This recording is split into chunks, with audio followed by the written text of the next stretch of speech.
What looked like an easy win quickly turned into a legal nightmare. Dylan thought Grace wouldn't show up, that money and pressure had already secured his victory. But strategy beats arrogance.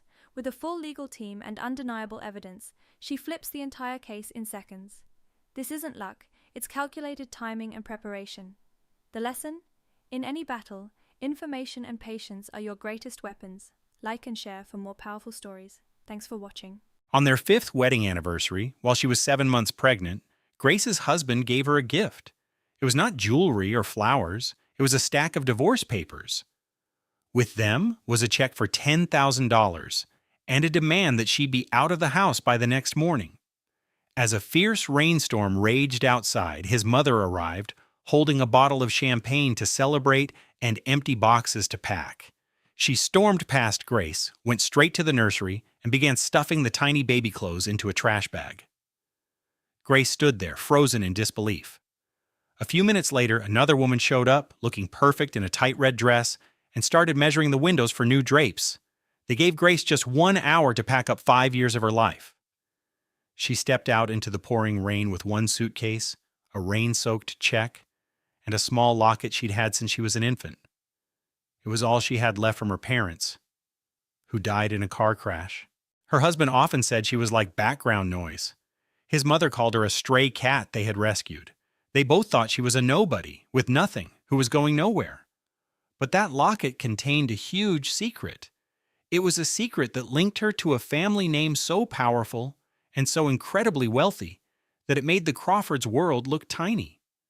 And when that secret finally came out in a courtroom, in front of a judge and 5 lawyers, and her billionaire grandfather was sitting right there behind her, her husband's world did not just start to crack, it completely exploded, and he never, ever saw it coming.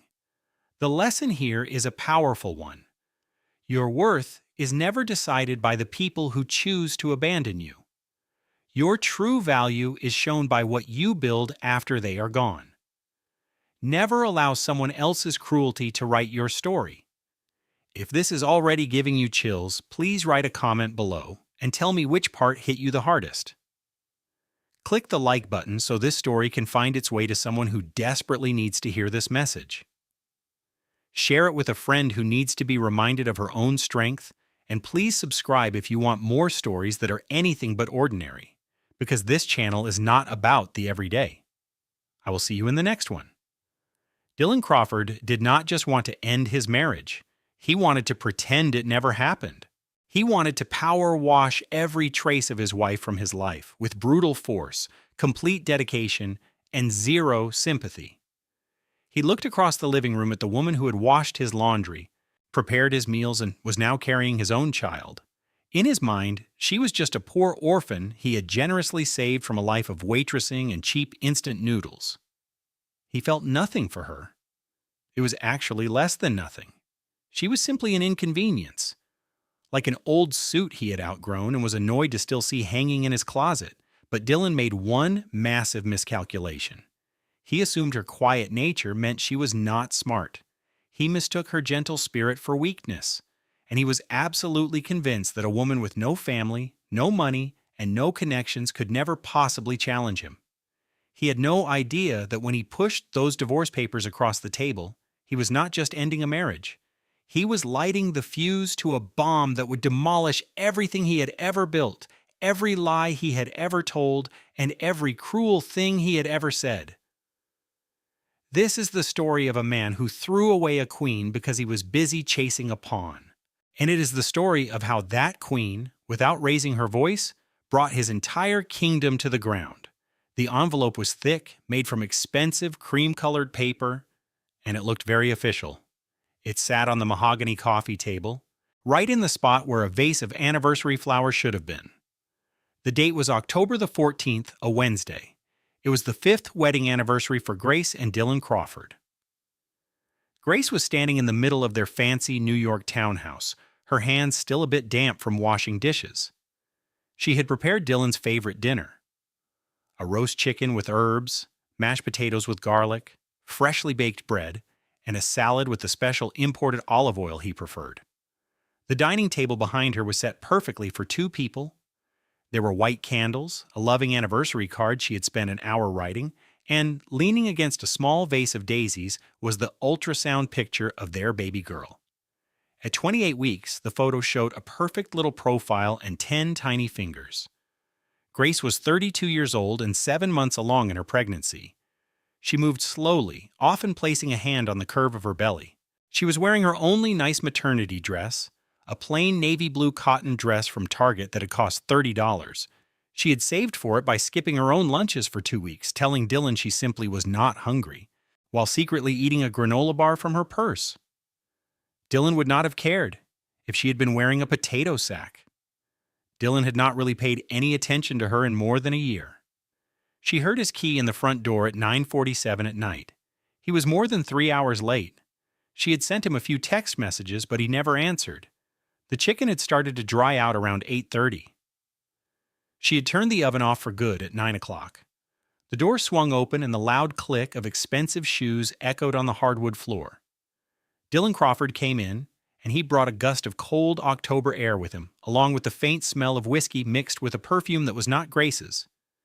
He was a handsome man, but in the way a very sharp knife is handsome, clean, polished, and designed to cut. He had dark hair, a strong jaw, and a gym-toned body maintained by a personal trainer Grace was not allowed to use. Dylan had once told her, why would she need a gym when she got plenty of exercise scrubbing their bathroom floors? He did not look at Grace. He did not look at the dinner table. He did not even look at the sonogram. He walked right over to the bar, poured himself a glass of bourbon, and then leaned back against the counter. He had the look of a man about to do something unpleasant, but necessary, like filing his taxes or putting down a sick pet. He nodded toward the coffee table with his glass. "So you saw it?" Grace glanced at the envelope. She did not have to open it. The warmth in their home had been slowly dying for months, maybe even for years. It disappeared during the late nights that turned into him not coming home at all. The new password on his phone that he changed every week, and the way he would pull away if she touched his arm, as if her hands were somehow dirty. She picked up the ultrasound picture from the table where the envelope had been tossed on top of it. She gently straightened a tiny bent corner and held the picture to her chest. "Happy anniversary, Dylan," she said quietly. Her voice was calm and even, like water flowing smoothly over stones. It was that same calm voice that always made Dylan angry because he could never get her to lose control. He could never make her shake with fear or hear the sound of a woman finally breaking down. Dylan let out a short, nasty laugh. "God, you are just pathetic even now. No yelling, no throwing dishes, just happy anniversary." He took a long drink of his bourbon and made a face. "This is exactly why we are finished, Grace. You do not have any passion, any ambition. You're just sort of there, like a piece of furniture. You are the beige paint on a wall that nobody ever notices." Grace hugged the sonogram picture a tiny bit tighter. "Is that what is in the legal papers? Irreconcilable differences because of beige paint?" "They say whatever my lawyers paid them to say," Dylan snapped. He slammed his glass down on the counter, and a little circle of bourbon splashed onto the polished surface. Grace's eyes immediately went to the spill. 1,000 days of habit made her want to wipe it up. She did not move a muscle. "The point is that this is finished. I have moved on from you, Grace. That is just how the world works. People grow, they change. You were a good investment when I was a junior partner and needed a wife to keep the house clean and not cause any trouble. But I am a name partner now. I close deals with men who own mansions in the Hamptons. I meet with senators and chief executive officers. I need a wife who fits in that world, a woman who can host a charity ball, a woman who turns heads when she walks into a room, not someone who looks like she should be serving the appetizers." The insult just hung in the silent room like a terrible smell. Grace did not even blink. For 5 long years, his voice had been a constant presence in her life. His words changed, but the cruel message never did. Dylan delivered his insults like a daily poison, designed to slowly crush her spirit. He would often say, "You are so incredibly lucky that I found you. Without me, you would be an absolute nobody. You have no family, no degree, and no past worth talking about. I am the one who gave you everything. The very least you could do is show a little gratitude." Grace placed a protective hand on her stomach. "And what about your daughter?" she asked, feeling a tiny kick against her palm. Dylan waved his hand dismissively as if shooing away a fly. "Your daughter? I will pay whatever the court orders. $800 a month seems about right for a woman with your earning potential. And let us be honest, your potential is zero. Without me, Grace, you will be right back to waiting tables. That is your reality." Grace stared at the envelope he had tossed onto the table. "What are the conditions?" she asked. "They are very generous," Dylan said with a smug grin. It was the kind of smile someone gives when they think they are a hero for doing something awful. "You get $10,000 in cash. Consider it a final payment for 5 years of your time. You can take your clothes, that little locket you always wear, and whatever other junk you arrived with. But I need you out of this house tonight." "Tonight?" Grace repeated, unable to believe what she was hearing. "Dylan, it is pouring rain. I am 7 months pregnant. And Brittany's interior designers are scheduled to arrive tomorrow at 9 o'clock in the morning. I want every sign of you erased. I want your scent gone. That cheap soap you use for your so-called sensitive skin. I want to open my closet and not see a single discount sticker from a department store." Grace looked at him in that moment. She really saw him. The way you look at something for the very last time. She was not memorizing his face because she loved him, but so she would never forget the face of pure cruelty. She saw his cheeks, flushed red from the expensive whiskey he was drinking. She saw his eyes, which were hard and completely empty. And she saw the expensive watch on his wrist, the one she had given him for their 3rd anniversary. She had paid for it with money she secretly saved from the grocery allowance by eating less herself so he could have more. "Can I at least wait until the morning?" she asked. Her voice was surprisingly steady. It was not a plea, but a simple question. "No." At that exact moment, the doorbell rang. Dylan's entire expression changed instantly. The anger disappeared, replaced by a flash of excitement, like a child hearing an ice cream truck. He walked to the front door and swung it open. Margaret Crawford was standing on the porch. She was 63 years old, as thin as a stick, and wore a cream-colored cashmere coat like it was armor. Her silver hair was pulled back into a severe, unforgiving bun. Her lips stretched into a smile that was as warm as a steel trap. In one hand, she held a bottle of expensive champagne. In the other, she carried a stack of flattened cardboard boxes. "Oh, good," Margaret said, brushing past Dylan without bothering to be invited in. She did not even look at Grace. In fact, she had made a point of not looking at Grace since the wedding day. That was the day she had whispered to her son, loud enough for everyone in the front row to hear, that marrying a girl from the foster care system was a huge mistake. She had said it was like bringing home a stray cat. At first it feels like you are doing a good deed, but soon you find pests all over the house and you regret ever opening the door. "She is still here," Margaret announced, placing the champagne on the counter with a loud clink. "I brought some boxes. Let us get this over with." "Margaret," Grace started to say. "Do not," Margaret snapped, finally turning to look at her. She glared at Grace with the kind of expression a health inspector gives a filthy restaurant. "I have waited 5 years for this day, Grace. 5 years of watching my son throw away his life on a woman who has nothing, comes from nothing, and is a complete nobody. So please spare me the tears and start packing your belongings." Margaret gathered the cardboard boxes and started walking toward the stairs. A cold, heavy feeling of dread began to spread in Grace's stomach as she watched her go. "Where are you going?" Grace called out. "To the nursery," Margaret replied without looking back. "Brittany has already chosen a new design. We need to get rid of all this secondhand trash."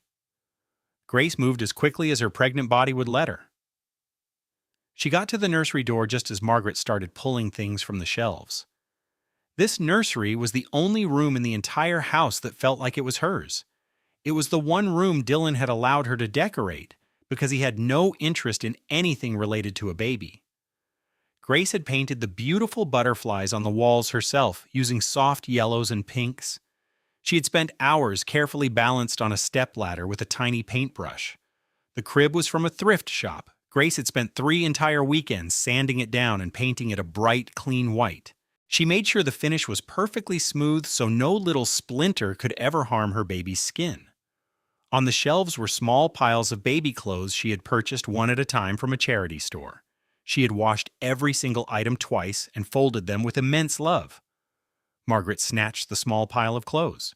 She held them away from her body as if they were carrying some terrible disease, then dropped them into a large, black garbage bag. "Margaret, please," Grace begged, her voice finally breaking. "Those are for my baby." Margaret just stared at her, her face a mask of pure, unfiltered disgust. "Brittany will furnish this nursery the right way, with new things from expensive stores, not from a charity shop. This room is going to be for a real family." Grace had to grip the door frame to keep herself from collapsing. "What are you talking about? A real family?" Margaret's smile was the most evil thing Grace had ever seen. "Oh, did not Dylan tell you? Brittany is 2 months pregnant. They are hoping for a boy." "You did not actually think you were special, did you, Grace? You were just a temporary arrangement. You were the practice wife until he could find someone who truly mattered." The words felt like a physical punch to the stomach. Grace looked down the hallway and saw that Dylan had appeared. He was just leaning against the wall, casually scrolling through his phone. "Is that true?" Grace whispered. Dylan did not even bother to look up from his screen. "What difference does it make? Just sign the papers, Grace. Take the $10,000 and leave." Grace stood there, frozen in the beautiful nursery she had poured her heart into. One hand was on the door frame, the other was resting on her belly. Inside her daughter was kicking, so full of life and completely unaware of the cruel world she was about to be born into. She was depending on her mother, a woman who had just been told she was worthless. The garbage bag at Margaret's feet contained every single piece of clothing Grace had been able to gather for her child. She looked at Dylan, who seemed completely bored with the entire scene. She looked at Margaret, who was standing there like a triumphant queen. And then, something deep inside of Grace, a part of her that had been stretched to its limit for 5 long years of being quiet, of being thankful, of begging him not to abandon her because she had nowhere else to go. That part of her did not break. It simply became perfectly still and calm. "I will pack," Grace said. She walked into the bedroom and pulled her old, worn-out suitcase from the closet. It was the same one she had brought with her 5 years earlier. She packed 3 outfits. She packed the photograph of her parents, a blurry, faded picture of a man and a woman she had never met. They were standing in a garden she did not recognize. She had carried that photo with her through 6 foster homes, 2 group homes, and 1 marriage. It was the only proof she had. It was proof that someone, somewhere, had once loved her. She also gathered a small wooden box meant for jewelry. Inside, a platinum locket rested on the worn velvet lining. The piece was heavy, old, and showed incredible craftsmanship. A design was etched into the front, but she could never make it out perfectly. It looked like some type of bird, perhaps an eagle, gripping something in its claws. On the back, 3 initials were engraved, W to WRB. This locket was the only possession she had from the parents she never knew. A social worker gave it to her when she was just 6 years old. The woman told her it had been found inside the car after the crash that took her parents' lives. Grace never took it off. Dylan had always brushed it off, calling it a cheap piece of costume jewelry. His mother, Margaret, once called it a worthless piece of junk. Grace fastened the locket around her neck, tucking it safely beneath her dress. She left every single diamond Dylan ever gave her in a tidy pile on his side of the bed. There was the engagement ring, the tennis bracelet he bought to apologize for skipping Christmas, and the anniversary earrings he had no memory of buying because his assistant picked them out. With her 1 suitcase in hand, she walked down the stairs. The living room was no longer her space. A woman named Brittany Voss occupied it now. She was 28 years old, with blonde hair and a spray tan the color of burnt sugar. She wore a red designer dress that was likely worth more than everything Grace owned put together. She was walking around the room pointing at furniture and barking orders at someone on her phone. "That couch has to go," Brittany said, "and all this gray is just so gloomy. I want everything in cream and gold, and that dining room table needs to go. It smells like—" Her words trailed off as she looked up. She saw Grace descending the staircase with her pregnant belly and a single, worn suitcase. Brittany's eyes went wide in a fake, dramatic surprise. Then her face twisted into a look of sickeningly sweet pity. "Oh my, you are enormous," Brittany said, lowering her phone. "Do not you worry, honey. I will make sure the nursery is taken care of beautifully. I am thinking all white. Very clean for a brand new start." Just then, Margaret entered from the kitchen, holding a bottle of champagne. She popped the cork, and the sound bounced off the townhouse walls like a gunshot. Grace placed her suitcase on the floor at the bottom of the stairs. She looked at the three of them. Dylan was on the sofa, with his arms spread casually across the back, and one ankle propped up on his other knee. He looked like a king sitting on the throne of his small kingdom. Brittany was right next to him, draped over the arm of the sofa like some kind of prize. Margaret stood pouring champagne into glasses, a smug smile on her thin face. The three of them were celebrating throwing a pregnant woman out of her own home. Grace walked toward the front door. She stopped, but did not fully turn around. She spoke just loudly enough for them to hear her. "You are the one who broke the contract, Dylan, not me. Do not forget that." "Just get out," Dylan said. His voice was empty and tired of it all. It was a final command. Grace opened the door and was hit by a sheet of cold, hard rain. October in New York City could be unforgiving. The sky was pitch black, the streetlights were just blurry circles in the downpour, and the sidewalk was already covered with deep puddles. Grace stepped out into the storm, pulling her suitcase with one hand and resting the other on her growing belly. The door slammed shut right behind her. She heard the distinct click of the lock. Then, muffled by the thick wood, she heard them laughing. Grace stood on the sidewalk as the rain instantly soaked her hair, plastering it to her scalp. Cold water ran down her face and neck. Her $30 maternity dress was now clinging to every curve of her body. Her shoes, the only pair without heels that she owned, were already swamped with water. To anyone who might have been watching from the windows of the townhouses nearby, she looked exactly like what Dylan, Margaret, and Brittany had called her. She was a woman who had been thrown out, a failed project, a charity case who had finally served her purpose. She stood there for a long moment. Then, she firmed her grip on the handle of her suitcase and started walking. She did not bother trying to flag down a taxi. She knew she did not have the money for it. She walked for 6 long blocks in the pouring rain until she reached Elena Ruiz's apartment building. Elena Ruiz opened her door at 10:15 on a Wednesday night. She found her best friend standing in the hallway looking like she had just been fished out of the East River. Grace was drenched from her head to her toes. Her hair was hanging in dark, wet strands, and her maternity dress was clinging to the perfect roundness of her belly. She held a beat-up suitcase in one hand. In the other, she clutched a soggy check for $10,000. She was not crying. Her eyes were dry, and she seemed to be staring at something far in the distance that Elena could not see. Elena did not ask a single question. She did not say, "Oh my goodness," or "What on earth happened?" or "Are you all right?" It was perfectly clear that she was not all right. The answers to every other question were etched in the weary lines of Grace's face. Elena simply pulled her friend inside, took the suitcase from her, guided her to the couch, and wrapped her up in every single blanket she could find. Then she made a hot cup of tea, put the warm mug into Grace's hands, and sat down on the floor in front of her. "Talk when you feel ready," Elena said softly. "Or do not talk at all. It makes no difference. No matter what, you are not going back into that storm tonight." Grace clutched the mug. Feeling the warmth slowly return to her freezing fingers. The baby gave a sudden sharp kick as if objecting to the cold, and Grace rubbed the spot with her hand. "He had me served with papers," Grace said, her voice barely a whisper, "on our anniversary. And I am 7 months pregnant with his daughter. His mother got rid of all the baby clothes. His new girlfriend is already planning to redecorate the nursery." Elena's expression shifted through about 6 different emotions in 3 seconds. The final one was a cold, hard fury. The kind of look a woman gets when she is planning something that begins with a fire and ends with a very deep hole in the ground. "I am going to kill him," Elena stated. "No, you are not," Grace replied. "Fine," Elena said. "Then I am going to kill his mother. If I key his car, he will just go out and buy a new one," Elena said through a clenched jaw. Grace could almost hear her friend grinding her teeth. He really believed he could just pay her to vanish.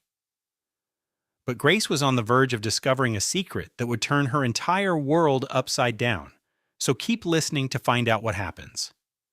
"How much did he give you?" Elena asked. Grace held up the check. It was for $10,000.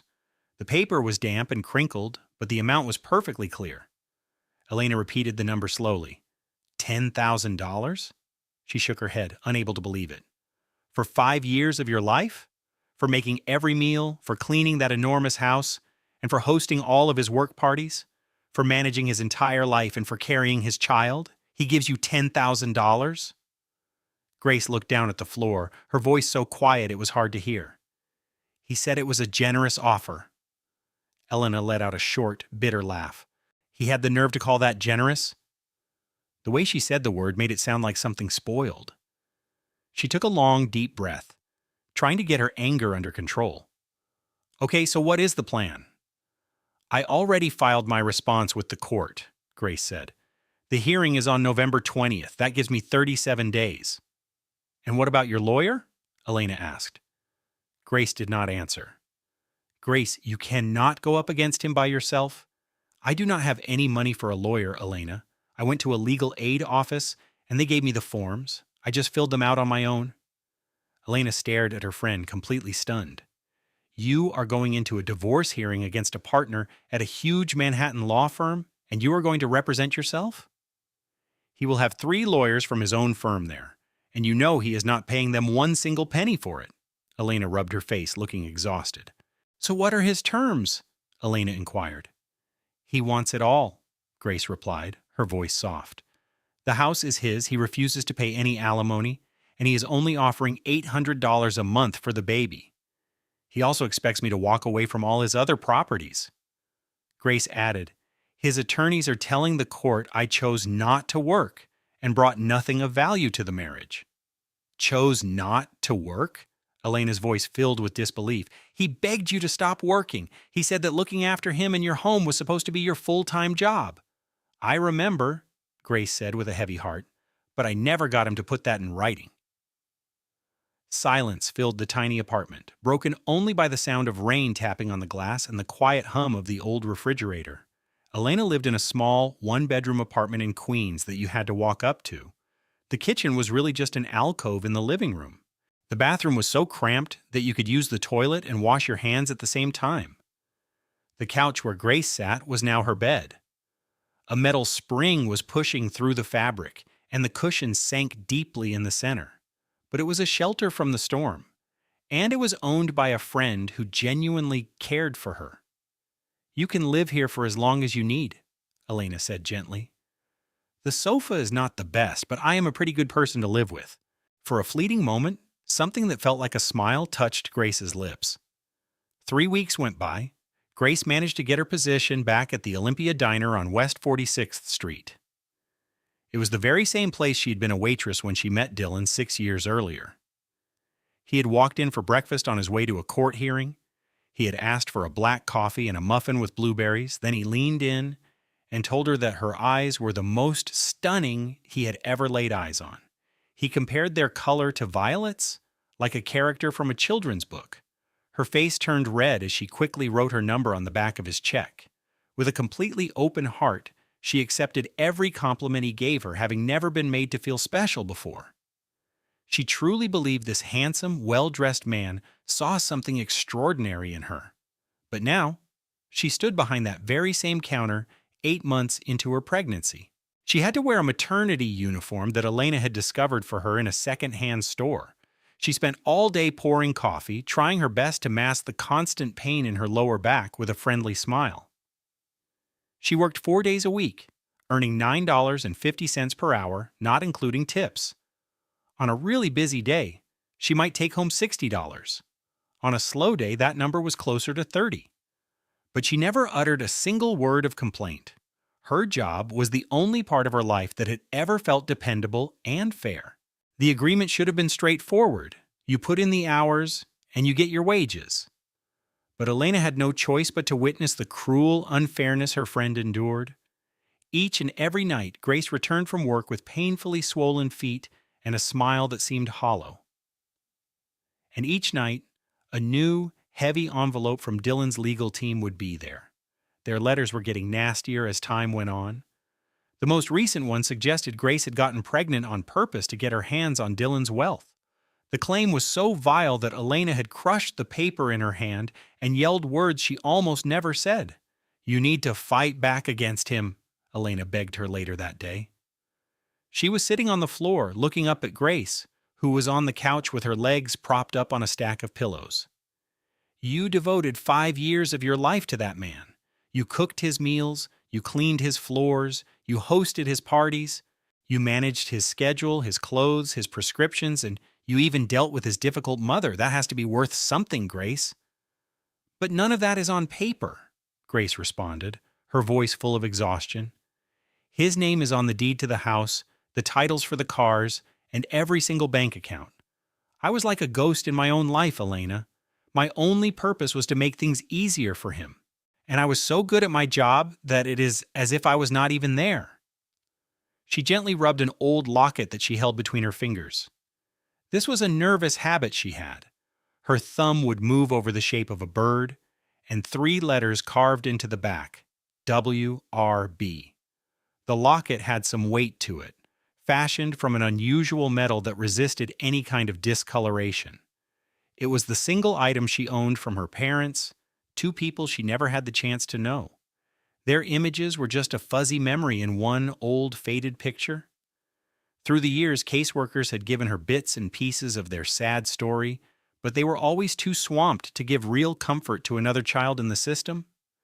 The story itself was heartbreakingly common. Her parents had been killed in a horrible traffic accident when she was just 6 months old. With no other relatives to take her in, Grace became a ward of the state and stayed in foster care until she was 18. The locket and that single photo were her only connections to who she was. But on a Tuesday evening in early November, a simple accident was about to rewrite her entire existence. Grace was sitting at Elena's small dining table, trying to make her way through another one of the legal papers. As she was writing on the form, she felt the tiny clasp of her locket suddenly come undone. She tried to secure it again with her nail, but her hand slipped. The weighty locket broke free from its chain, dropped, and struck the edge of the table with a faint metallic sound. Grace immediately picked it up, her stomach turning as she searched for any damage.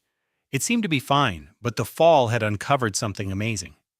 A very small, nearly invisible line had formed along its edge, a seam she had never seen in all her years of owning it. "Did your necklace just break?" Elena asked, looking over from her phone. "No," Grace replied, her voice almost a whisper. I think it might open." She carefully wedged her thumbnail into the tiny crack, and with a quiet click, the locket opened up. On the inside, one half held a miniature photograph of the same young man and woman from her picture. But this time they were holding a newborn. The other half had a message engraved in delicate, tiny script. "To our Grace Eleanor, the world was without light until you came into it. With all our love, R. and M. Bennett." Grace could do nothing but stare at the name. Bennett. Her parents' family name was Bennett. She had lived her entire life as Grace Miller, a name that her first foster home had given her. "Bennett," Grace said under her breath, as if trying on the name for the first time. Elena was already up and moving, walking around the table to look over Grace's shoulder at the engraving. Her gaze then shifted to the initials on the locket's back. "WRB," Elena read aloud. "So your father was R. Bennett, but then who on earth could WRB be?" Grace could only move her head from side to side, feeling completely lost. "Just give me 20 minutes, Elena declared, grabbing her laptop. It only took her 12. Elena entered WRB Bennett into the search engine. The initial results were a messy collection of company names and personal profiles. She adjusted her search, this time including the phrase Geneva Jeweler. A man at a pawn shop had once informed Grace that the style of the engraving was very specific, used by a Swiss artist who only worked for a handful of extremely wealthy clients. The third item on the results page was an article from a major business magazine printed more than 20 years ago. Elena selected the link. The headline seemed to leap off the page. William Russell Bennett, the secretive billionaire who lost everything he cherished. The article laid out the unbelievable life of a man named William Bennett, a giant in both technology and property development. He had created a $14 billion fortune starting with nothing but a concept in his garage in 1972.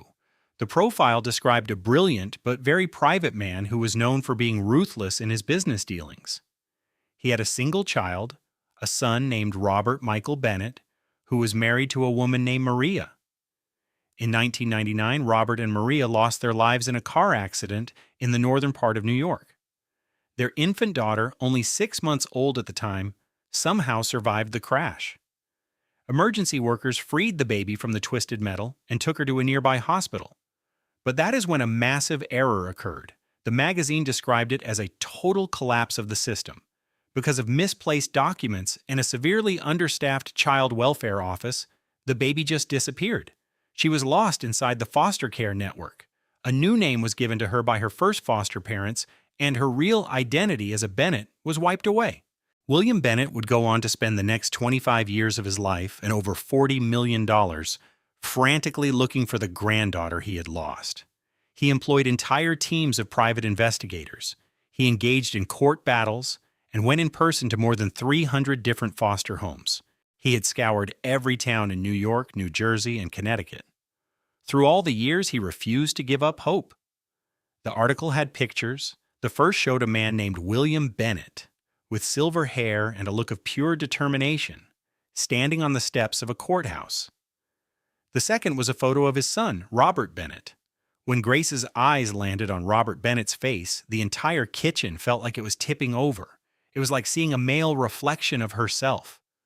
They shared the same strong jawline, the same high cheekbones, and the exact same violet eyes that Grace saw in the mirror every single morning. Her hands started shaking so much that the words on the phone screen became a blur. "Elena," she breathed, but her friend was already reading on, her mouth wide open in shock. "Grace, it says William Russell Bennett. That is WRB. It matches your locket. And he has your eyes, the baby from that crash." Elena finally looked up from the phone and met her friend's gaze. "Grace, you are his granddaughter." "That is impossible," Grace sputtered. "The man is a billionaire. I am just a waitress sleeping on my friend's sofa." "Your parents were Robert and Maria Bennett. R and M Bennett. It is engraved on your locket. Grace Eleanor. That must be your real name." Grace just sat there, completely stunned. Deep inside her, the baby gave a small kick, and then another, like a tiny hand knocking on a door, ready to start a new life. "I have no idea what to do," she said, her voice filled with disbelief. "I cannot just call a billionaire and tell him, 'Do you honestly believe he will think I am his granddaughter? He will say I am a con artist? He will think I am crazy.'" Grace reached for her phone. "You are not calling anyone." "Oh, yes, I am, Elena." "No, Grace. You are 8 months pregnant. You are sleeping on a couch with a spring poking your back. You work double shifts at a diner and survive on tips. And in 16 days, you have to stand in a courtroom and face 3 lawyers who want to strip you of everything, including your own child. If there is even a 1% chance this man is your family, I am making that call. You can get angry with me later." Elena dialed the public number for the Bennett Foundation. She reached a machine. She left a message that went on for 4 minutes, using the words platinum locket, violet eyes, car accident, 1999, and ended with, "I swear on my life this is not a scam." After hanging up, she poured 2 glasses of water, because Grace could not have wine, and said, "Okay, now we wait." They did not have to wait for long. Exactly 48 hours later, at 7 in the evening, there was a knock on Elena's apartment door. It was not a friendly knock. It was 3 loud, firm raps. The kind of knock that comes from someone who charges $500 an hour. Grace opened the door. A man was standing. The hallway. He was tall, with silver hair, wearing a charcoal suit that was tailored so perfectly it looked like it was molded to his frame. 2 other men in dark suits stood just behind him. They kept their hands clasped in front of them, had earpieces, and possessed the unique stillness you only find in professional security. "My name is Sebastian Cole," the man announced. His voice was crisp and controlled, The voice of a person who had spent 40 years choosing every word as carefully as a surgeon selects a tool. "I am the personal attorney and legal counsel for William Russell Bennett. May I come in?" Grace moved out of the way. Sebastian entered. He took 2 steps into Elena's small apartment and then froze. He was staring right at Grace's face. More specifically, he was staring at her eyes. Sebastian Cole had been William Bennett's lawyer for 31 years. He was there the day Robert Bennett was born. He was there the day Robert married Maria. He was at the scene of the crash, standing in the pouring rain as they pulled a wailing infant from the wreckage. He had spent 25 years helping William search for that child. And at this moment, he was looking at that child. She was 32 years old, 8 months pregnant, and standing in a tiny apartment in Queens. She had dark circles under her eyes and a locket around her neck. For just a second, Sebastian's professional composure shattered. His hand, the same one that had signed 10,000 legal documents without a single tremor, began to shake. He blinked a couple of times and cleared his throat. "Miss Miller," he said, his voice a little less steady than before, "we received your friend's message. We conducted a DNA comparison this morning. We used samples from our private records and checked them against biological material your foster agency provided to us." He took a deep breath. "You are Grace Eleanor Bennett. You are the biological granddaughter of William Russell Bennett. You are the sole living heir to the Bennett family fortune." Grace collapsed onto the couch, not because she decided to sit, but because her legs had simply given out. Elena gripped the kitchen counter to steady herself. Grace's hand flew to her belly, and the baby kicked in reply. "I do not want any money," Grace said. The words tumbled out of her before she could stop them, before she could form a strategy or be anything but her true self. She was a woman who had been alone her whole life and craved only one thing. "I just want to know if I have a family." The look in Sebastian's eyes softened.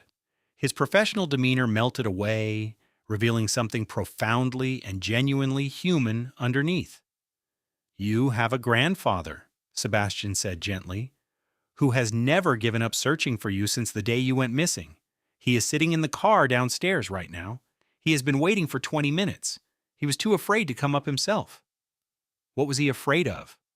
"He was afraid that you would not want to meet him." Grace glanced at Elena.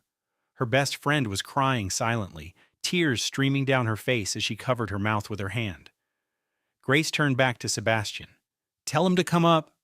William Russell Bennett climbed 4 flights of stairs in an old apartment building in Queens. By the time he reached Elena's door, he was breathing heavily. It was not from a lack of fitness. At 78 years old, the man still played tennis 3 times a week. It was because his heart was doing something it had not done in 25 years. It was daring to hope. He had forced himself to abandon hope a long, long time ago. Hope was a cruel fantasy for a man who had spent a quarter of a century chasing a ghost. Every promising lead that went cold, every DNA test that came back negative, every private investigator who delivered bad news. Each one chipped away at his ability to hope until William forgot how to live with it. He managed his company with iron discipline, his home with a strict schedule, and his heart with the dark conviction that he would likely die before ever finding his granddaughter. But then Sebastian had called. "Sir, we have found her." Those 5 words had demolished the wall around his heart. William stood in the entryway of Elena's apartment. He was a tall man with shoulders that were still broad, a full head of silver hair, and a face that could have been carved onto a coin. He wore a navy suit that cost more than a year's rent for this place, and he was wringing his hands together to keep them from trembling. And then his eyes found Grace. She was on the sofa, looking so small and worn out and incredibly pregnant. She had dark hair and a face that stole William's breath because it was his son's face. The set of her jaw, the curve of her cheekbones, the quiet strength, but her eyes, my goodness, her eyes, they were a deep, undeniable violet. The Bennett eyes. His wife had them, his son had them, and now this woman, this stranger who was no stranger at all, this ghost who was suddenly and wonderfully and terrifyingly real, she had them too. William opened his mouth to speak. He had prepared an entire speech in the car, something formal and dignified, the kind of thing a billionaire should say to the granddaughter he was meeting for the first time. He had practiced it twice. He could not recall a single word of it now. So he did the only thing he could think to do. He just opened his arms. Grace slowly pushed herself up. It was an effort with her pregnant belly, and Elena started to move to help her, but then stopped. Grace crossed the small room. She was trembling. William was trembling. The space between them was only about 8 feet, but it was also a lifetime of 25 years. Grace walked right into his hug. William folded his arms around her, being gentle with the baby, and just held on. He held his son's little girl. He held the baby he had last seen being pulled from a mangled car on a rain-slicked highway. He held the girl he had searched for across 6 states and 2 decades, spending $40 million and 1,000 sleepless nights. He said nothing. He could not. His chin began to tremble, and his eyes welled up with tears. A sound escaped him that he had never made in his entire life. It was not exactly a sob, but it was the sound of an emotion that had been locked away for 25 years finally, after so long breaking loose. Grace was crying now. She pressed her face into his chest and wept in a way she had not wept since she was a little girl in a foster home, trying to smother her cries in a pillow so the other children would not hear. She cried for every birthday no one remembered, for every school play no one attended, and for every single night she spent in a strange bed in a strange house, whispering, "Please, let someone come find me." Over in the kitchen, Elena was crying, making no attempt to hide the tears that rolled off her chin and splashed onto the floor. Sebastian stood in the hallway, one hand braced on the doorframe, looking up at the ceiling like a man fighting with all his might, not to cry in front of anyone, his jaw set hard and his eyes glistening with unshed tears. William gently pulled back but kept his hands on Grace's shoulders. He looked closely at her face, as if trying to memorize every single detail. "You look just like him," William said, his voice thick with emotion. "You are the spitting image of my Robert." Grace wiped the tears from her cheeks. "I have a photograph," she said. "It is the only thing I have left of them." William's voice was gentle. "I understand, my dear. But you have something much more important now." His eyes moved down to her pregnant belly, and his entire expression transformed. The sadness vanished, and the kindness was replaced by something else entirely. It was a look of pure shock and wonder, so powerful it almost seemed painful. "Is that my great-grandchild?" he asked, his voice filled with emotion. Grace could only nod. She reached for his hand and gently placed it on the curve of her stomach.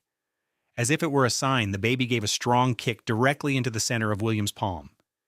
It was as if the baby knew this large, warm hand belonged to someone very special. William's tough exterior completely crumbled.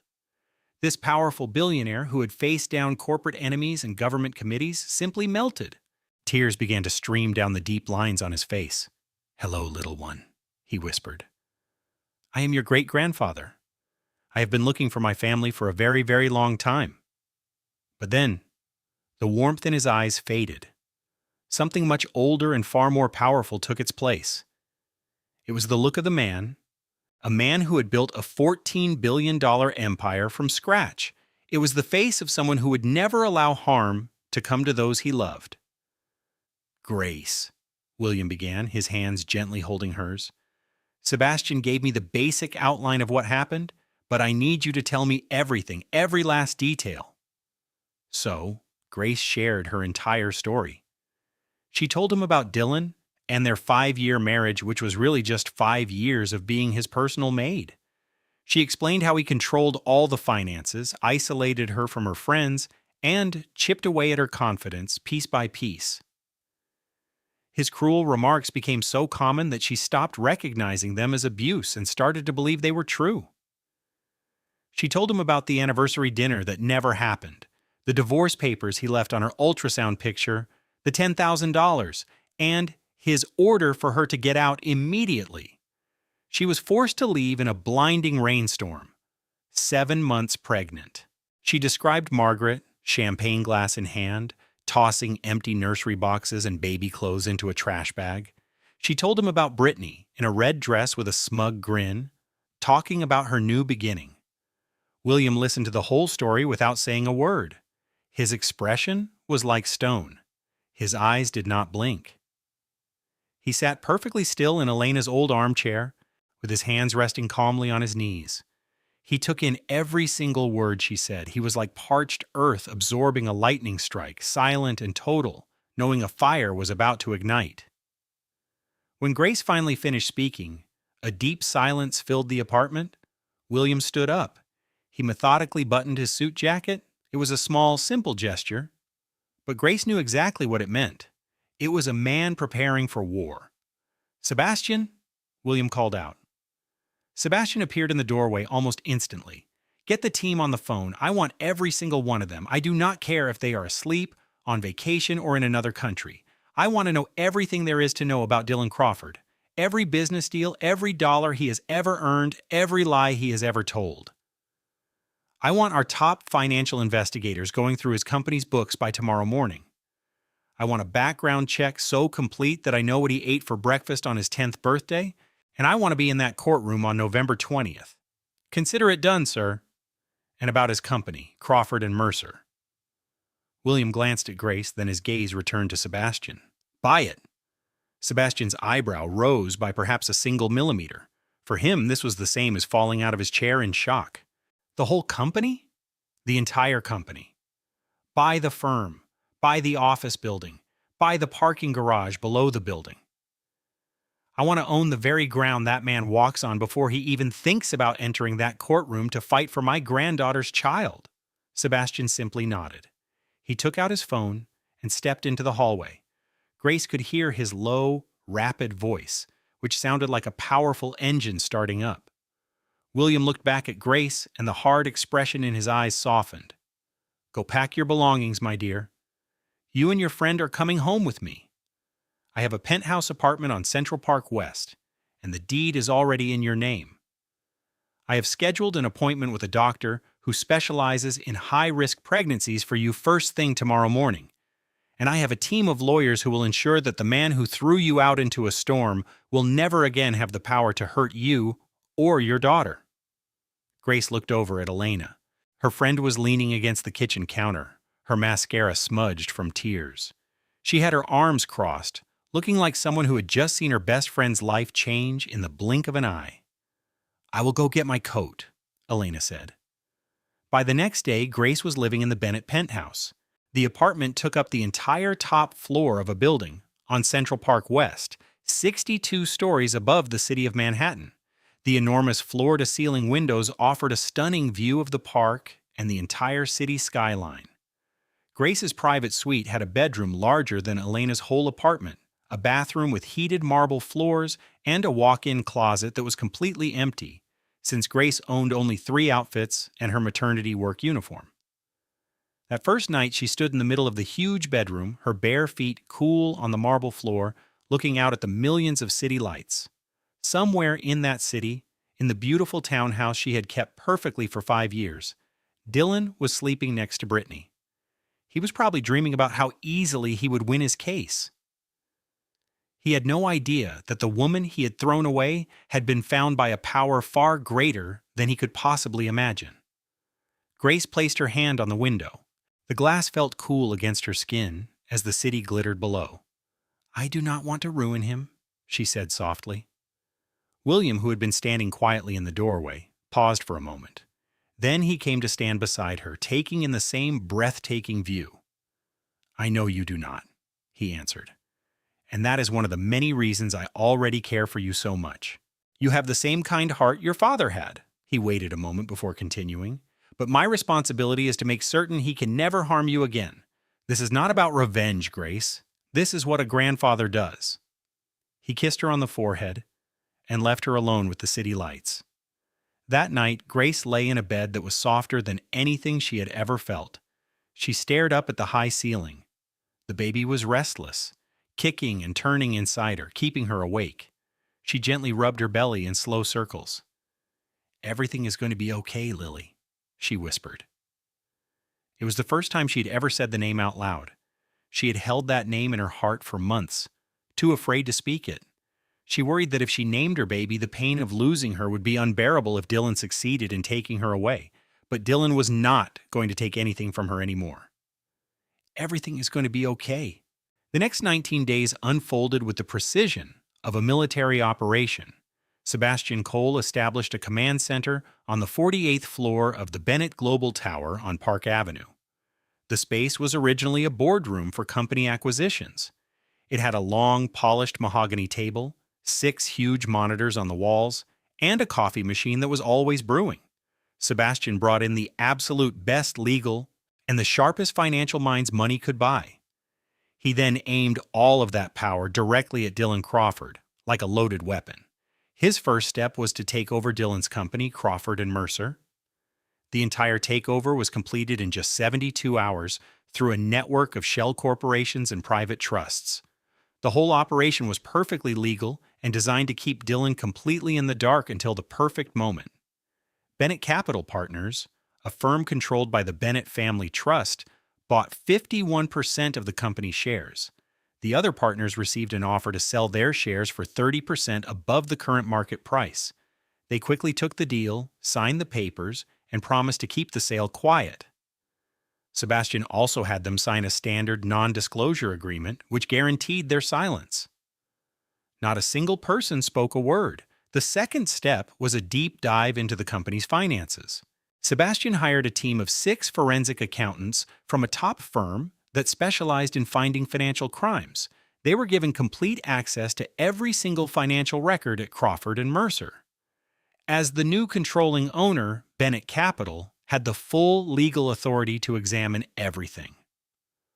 What those accountants discovered made Sebastian's blood boil, and a slow, cold smile spread across his face. For 3 years, Dylan Crawford had been methodically stealing money from the clients who had placed their trust in him. His scheme was not clever or complex. It was a simple and brutal smash and grab, based on the arrogant belief that no one was paying attention. Dylan created a phantom company that he named Crawford Solutions. Its only address was a post office box in Delaware. He then billed this fake company as an outside consultant to some of his wealthiest clients. Every month, Crawford Solutions sent bills for between $40,000 and $60,000 for consulting services that never happened. Dylan, naturally, was the one who approved every payment, and the funds were wired straight from his clients' accounts. The only person who worked for Crawford Solutions was a woman named Brittany Voss. She had no college degree and no professional credentials. On her social media accounts, she described herself as a lifestyle influencer. In just 3 years, Dylan had stolen $2.3 million. This stolen money paid for Brittany's apartment, her designer car, and all of her expensive clothes. It covered her weekly spa days and a luxurious vacation to St. Bart's, a trip that Dylan had told Grace was for work. The accountants also found clear evidence of insider trading. Dylan had bought a huge block of stock in a company called Tech Core Dynamics. He made the purchase just 3 days before one of his own clients, Voss Industries, publicly announced it would be merging with Tech Core. The stock price immediately tripled, and Dylan pocketed a quick $420,000 from that one deal. He then cleaned the money using a secret offshore bank account in the Cayman Islands. It was an incredibly reckless crime. The only thing that saved him from being caught was that no one had ever thought they needed to investigate him. The third part of this dirty picture involved his mother, Margaret. Sebastian's investigators learned that Margaret Crawford had paid a private detective named Curtis Webb. She gave him $15,000 in cash to create a fake psychiatric evaluation for Grace. This forged document claimed that Grace had been a patient at the Greenfield Psychiatric Center in Albany, New York, when she was only 16 years old. The report falsely claimed she had a dangerous personality disorder. It even went on to describe her as a threat to herself and to others. Every last word in that report was a complete fabrication. Grace had never even visited Albany in her entire life. Furthermore, the Greenfield Psychiatric Center had permanently closed in 1997, which was 4 years before the date on the fake report. The doctor who supposedly signed the evaluation, a man named Dr. Raymond Foster, had never been licensed to practice medicine in any state. Curtis Webb had simply invented him. So what did Sebastian do with all of this explosive proof? He did absolutely nothing. He didn't call the authorities. He didn't file any type of legal action. He did not give Margaret Crawford any kind of warning. Instead, he meticulously collected and organized every piece of evidence. He even got a signed and sworn statement from Curtis Webb, the private investigator, who became very eager to help after Sebastian's lawyers explained his options: cooperation or a prison sentence. After all that work, Sebastian simply waited. He was counting on Margaret to introduce that fake report as evidence in court. He wanted to see her hand that document to the judge herself. Then he would sit back and watch her entire plan explode in her face. Above all else, Sebastian was a man with incredible patience. While these plans were quietly moving forward, Grace was living a life she had only imagined in her dreams. She woke up every morning feeling safe in a soft, warm bed. She ate breakfast at a table where nobody ever found fault with her food. She had weekly checkups with Dr. Patricia Weston, who was one of the most respected obstetricians in Manhattan. The doctor closely watched Grace's blood pressure, measured the baby's healthy growth, and constantly reassured her that her daughter was doing wonderfully. She was very active and seemed to particularly enjoy kicking her mother's bladder at 3 in the morning. Grace passed her days getting to know William. They would sit and speak for hours on end. He shared memories of her father, telling her about Robert's big, contagious laugh and his passion for classic films. He mentioned his terrible cooking and his stubborn need to repair things himself, even though he could have easily paid a professional. He told her about her mother, Maria, who was a brilliant cello player in the New York Philharmonic. She had once performed an entire concert with a broken finger because she refused to disappoint the audience. Grace drank in these stories as if she were a traveler who had finally found water in a desert. She cherished every detail, holding on to the words and replaying them in her mind each night before she fell asleep. Through William's memories, she was at last building an image of the parents she had never known. In return, William simply listened. He listened as Grace shared her own story. She told him all about her time in the foster care system. She spoke of the good homes run by kind people who were just overwhelmed. And she spoke of the terrible homes where she learned to always sleep with one eye open and to hide her few possessions inside her shoes so they would not be taken. She told him about her 18th birthday, when she was suddenly completely alone in the world. She described her first small apartment over a laundromat, which she shared with 2 other girls. She talked about working a string of waitressing jobs until she was hired at the Olympia Diner, the place where she and Dylan first crossed paths. "I really thought he was in love with me," Grace said softly one night, as they sat together in the penthouse library. "No one had ever picked me before. No one had ever looked at me and said, 'You are the one I want.'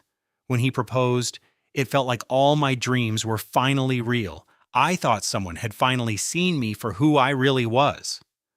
William remained silent for a long time before he answered her. "He did not see you, Grace.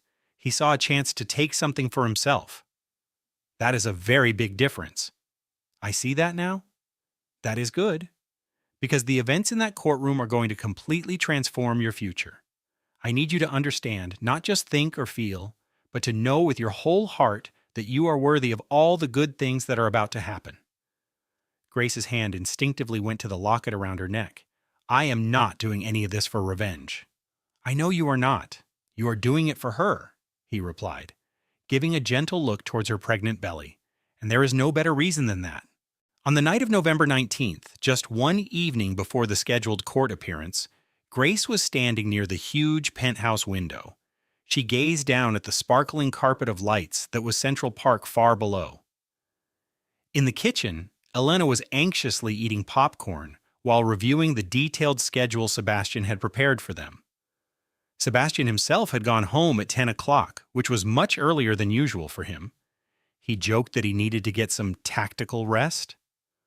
William walked over and stood quietly beside Grace. "You cannot seem to sleep either?" he asked in a quiet voice. "No." "What is troubling you so much?" Grace leaned her forehead against the window's cool glass. "I'm just thinking about tomorrow, about what happens when he sees me, when he finds out who I really am, who we are. Does it scare you?" "No, it just makes me sad." She drew a long, slow breath. "I feel sad because I gave that man 5 years of my life and a child, but he never once tried to understand me. If he had just shown me a little bit of warmth, William, if he had been even a halfway decent husband, he never would have lost me. He would have lived his whole life without ever knowing my real value. He could have had a wife who loved him, a daughter who thought he was a hero, and a family that stood by him no matter what. That was all I ever wanted to give. William gently put a hand on her shoulder. And that is so much more than he ever should have gotten. Perhaps, she answered, but it is what our little girl deserved. She deserved a father who was there for her. She deserved a family that was not broken. She is going to have a family, William said, his voice full of conviction. She already does. Grace nodded slowly. She placed her hand on the cold window one last time. I am ready. At that same moment, only 12 blocks south in a fancy townhouse, Dylan Crawford was sipping bourbon and mapping out his triumph. He was relaxing on a new leather couch that had replaced the one Grace had picked out. His new girlfriend, a woman named Brittany, was snuggled next to him, flipping through furniture websites on her phone. He imagined the courtroom scene. He was sure Grace would not even have the nerve to appear. She had no lawyer, no money, and certainly no fight left in her. She never had any fight in her. That was a quality he once found appealing about her, how she always just went along with things. Now it was the thing he despised the most. His lead attorney, a senior partner named Marcus Hale, had assured him the court appearance was nothing more than a simple procedure. If Grace was a no-show, the judge would have no choice but to rule for Dylan. He would get the house, pay a ridiculously small amount in child support, and be free of her forever. Marcus had even told him, if she does show up by herself without a lawyer, we will get the same outcome, but it will be a much more entertaining show. By Thanksgiving, Dylan promised Brittany, all of this will be a distant memory. You will be the new Mrs. Crawford, living here in this house, and that waitress will be back serving coffee where she belongs. Brittany just smiled and held up a picture of a baby crib that cost $7,000. I want this one, but in gold. Dylan leaned over and kissed her forehead. You can have anything you want, babe. His phone vibrated. It was a message from his mother, Margaret. I have submitted something extra through Marcus. It is a psychiatric report that claims she is an unfit mother. The judge will be convinced she is mentally unstable. We can leverage this to go for full custody. Dylan just stared at the text. Full custody. He had no interest in having custody of the child. He did not want the baby in the first place. The baby was an inconvenience, a biological misstep. He wished Grace had just dealt with on her own. But custody was a very effective weapon. If he could threaten to take her child from her, Grace would surrender everything else just to get her back. It was a business tactic, the same kind he used to crush rival companies. You locate the emotional vulnerability, you apply intense pressure, and then you watch the other side fall apart. Dylan sent a one-word reply to his mother. Good. Then he switched his phone off, drank the last of his bourbon, and went to his bed. He slept deeply. He had dreams of victory. He had absolutely no idea that 20 blocks away in a penthouse suite with a view of the same city skyline, an entire army was getting ready for war, just waiting for the morning to come. The day was November 20th. The location was the Manhattan Family Court. The courthouse was a huge gray concrete block on Center Street that looked like a giant tombstone. Its outer walls were streaked with grime from decades of acid rain and city smog. On the inside, the corridors had a faint smell of industrial floor cleaner mixed with anxiety. This was a place where people's lives were shattered on a daily basis. Marriages were dissolved, the destinies of children were determined, and fortunes were fought over and carved up. All of it took place in courtrooms with dark wood paneling, in front of judges who had witnessed so much human misery that they could identify a liar before a single word was spoken. Dylan Crawford pulled up at 8:45 in a black Lincoln Town Car.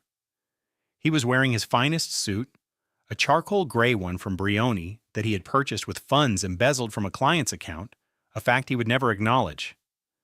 His hair was perfectly in place, and his shoes were shined to a military gloss. He was holding a leather briefcase that served no purpose, as his lawyers had all the necessary documents. but it projected an image of importance, and projecting importance was essential for Dylan to feel like himself. Margaret Crawford sat beside him in the car. She had on a navy blue suit with pearl earrings and a thin, smug smile. She held a leather portfolio on her lap. Tucked inside was the fraudulent psychiatric evaluation for which she had paid a man named Curtis Webb $15,000 to create. Now remember, Margaret said as they approached the courthouse, if she actually comes, which is highly unlikely, you let Marcus handle all the talking. Your only job is to sit there and project the image of a responsible father. She will not be here, Mom. Of course she will not. How could she possibly scrape together enough money for a subway fare? They both let out a little laugh. It was a cold, hollow sound, like the hissing of two snakes sharing a joke. Dylan's legal team was already there to greet them. Marcus Hale, the head counsel, and two junior associates from the firm of Crawford and Mercer were organizing their things at their designated table. They had a thick stack of papers, multiple legal pads, and the relaxed demeanor of men who were absolutely certain of their victory. Dylan strode into the courtroom. It seemed smaller than he had pictured. It had wood-covered walls, humming fluorescent lights, and rows of stiff wooden benches for spectators.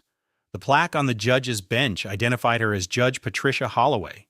Dylan knew little about her, but Marcus had informed him she was seasoned, impartial, and extremely strict when it came to courtroom procedure. She was not the kind of judge who would be influenced by emotional displays. That was excellent news. Dylan settled into his chair. He glanced across the room at the other table, the one for the person who was suing him. It was completely empty. He looked at his watch. It was 8:50. The table remained empty. 8:53. Still empty. A pleasant, warm sensation of victory began to swell inside Dylan's chest. She was not coming. Not. Grace, the meek, submissive, invisible Grace, had behaved exactly as he knew she would. She had given up. She had accepted his $10,000 and retreated back to whatever miserable place she came from. Marcus leaned over to whisper, "If she is not present by 9 o'clock, I will request a default judgment. The judge will approve every single one of our terms." Dylan simply nodded. He sneakily pulled out his phone beneath the table and typed a text to Brittany. "She is a no-show. We've won. Champagne tonight." Brittany sent back an emoji of a popping champagne bottle and a red heart. Margaret, who was seated in the first row, gave him a small, smug smile. She crossed her ankles elegantly and rested her hands on her lap. In her mind, she was already composing the text she would send to her friends from her bridge club. The big clock on the wall now read 8:56. The plaintiff's table was still bare. 8:57. 8:58. And that was precisely when the noise began. It started just outside the courtroom, seeping under the thick wooden doors. There was a disturbance in the hall, the sound of urgent voices mixed with the static of walkie-talkies. That was followed by the distinct rhythmic sound of many footsteps, like a group of people marching in perfect unison. Dylan shot a confused look at his lawyer, Marcus. Marcus just scowled. One of the junior lawyers got up and cracked the courtroom door open just enough to peer into the hallway. The color drained from his face, and he immediately sat back down. Completely silent. Dylan demanded, "What is going on out there?" The young lawyer had to swallow before he could speak. There is a very large group of people coming this way," he mumbled. At that exact moment, the courtroom doors flew open with force. They were not opened gently. They were pushed open at the same time by two large men in dark, expensive suits. Both of them had earpieces in and wore the serious expressions of highly trained bodyguards. They did not enter the room, they just held the doors open, standing on either side like stone guards. The first person to step across the threshold was Sebastian Cole. He had a full head of silver hair and was dressed in a charcoal suit that had a tiny gold pin from the New York State Bar on its lapel. He held a single leather briefcase and moved with the effortless confidence of a man who had never lost a battle that mattered. 4 more lawyers followed directly behind him, 2 men and 2 women. Each one of them carried a briefcase overflowing with files, and they all moved with the intense precision of a surgical team heading into an operating room. Dylan could only sit there with his mouth open. Who in the world shows up with 5 lawyers for a simple divorce settlement? After the legal team, an older man walked in. Imagine being cast out into the rain 8 months pregnant by the one person who promised to protect you. That was Grace's reality just 5 weeks ago when her husband Dylan threw her out. He wanted someone timid, plain, and invisible. And he had nearly broken her spirit to make her that way. Now, sitting in the courtroom, Dylan felt sure of his victory. But then, an older man walked in. He was tall and wore a navy suit that was worth more than Dylan's car. His silver hair and powerful presence made the room feel small. Dylan had no idea who he was, but a shiver of fear ran down his spine.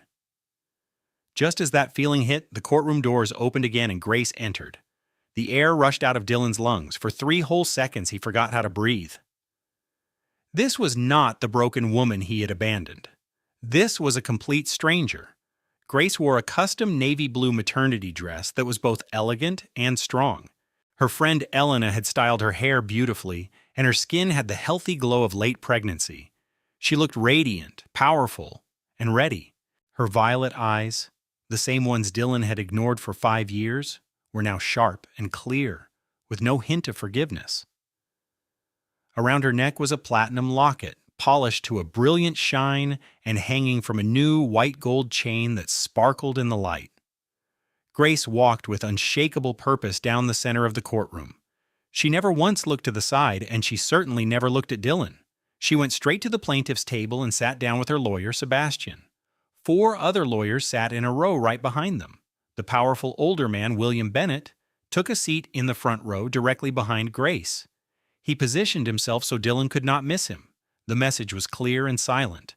"She is with me now. You lost your chance, and now you have to face me." A few rows back sat her friend Elena. She was nervous but determined, her hands clasped tightly. Elena had been with Grace from the very beginning, and she would be there until the very end. Dylan's mind raced as he stared at Grace, trying to understand what he was seeing. None of it made any sense. Grace was supposed to be penniless. She was supposed to be completely alone. She had no one in her corner. Grace was just a waitress who shopped for clothes on the clearance rack and clipped coupons for groceries. She could not afford a single lawyer, let alone a whole team. So why was she sitting there with 5 attorneys, her own security guards, and a man who looked rich enough to buy the entire courthouse for fun?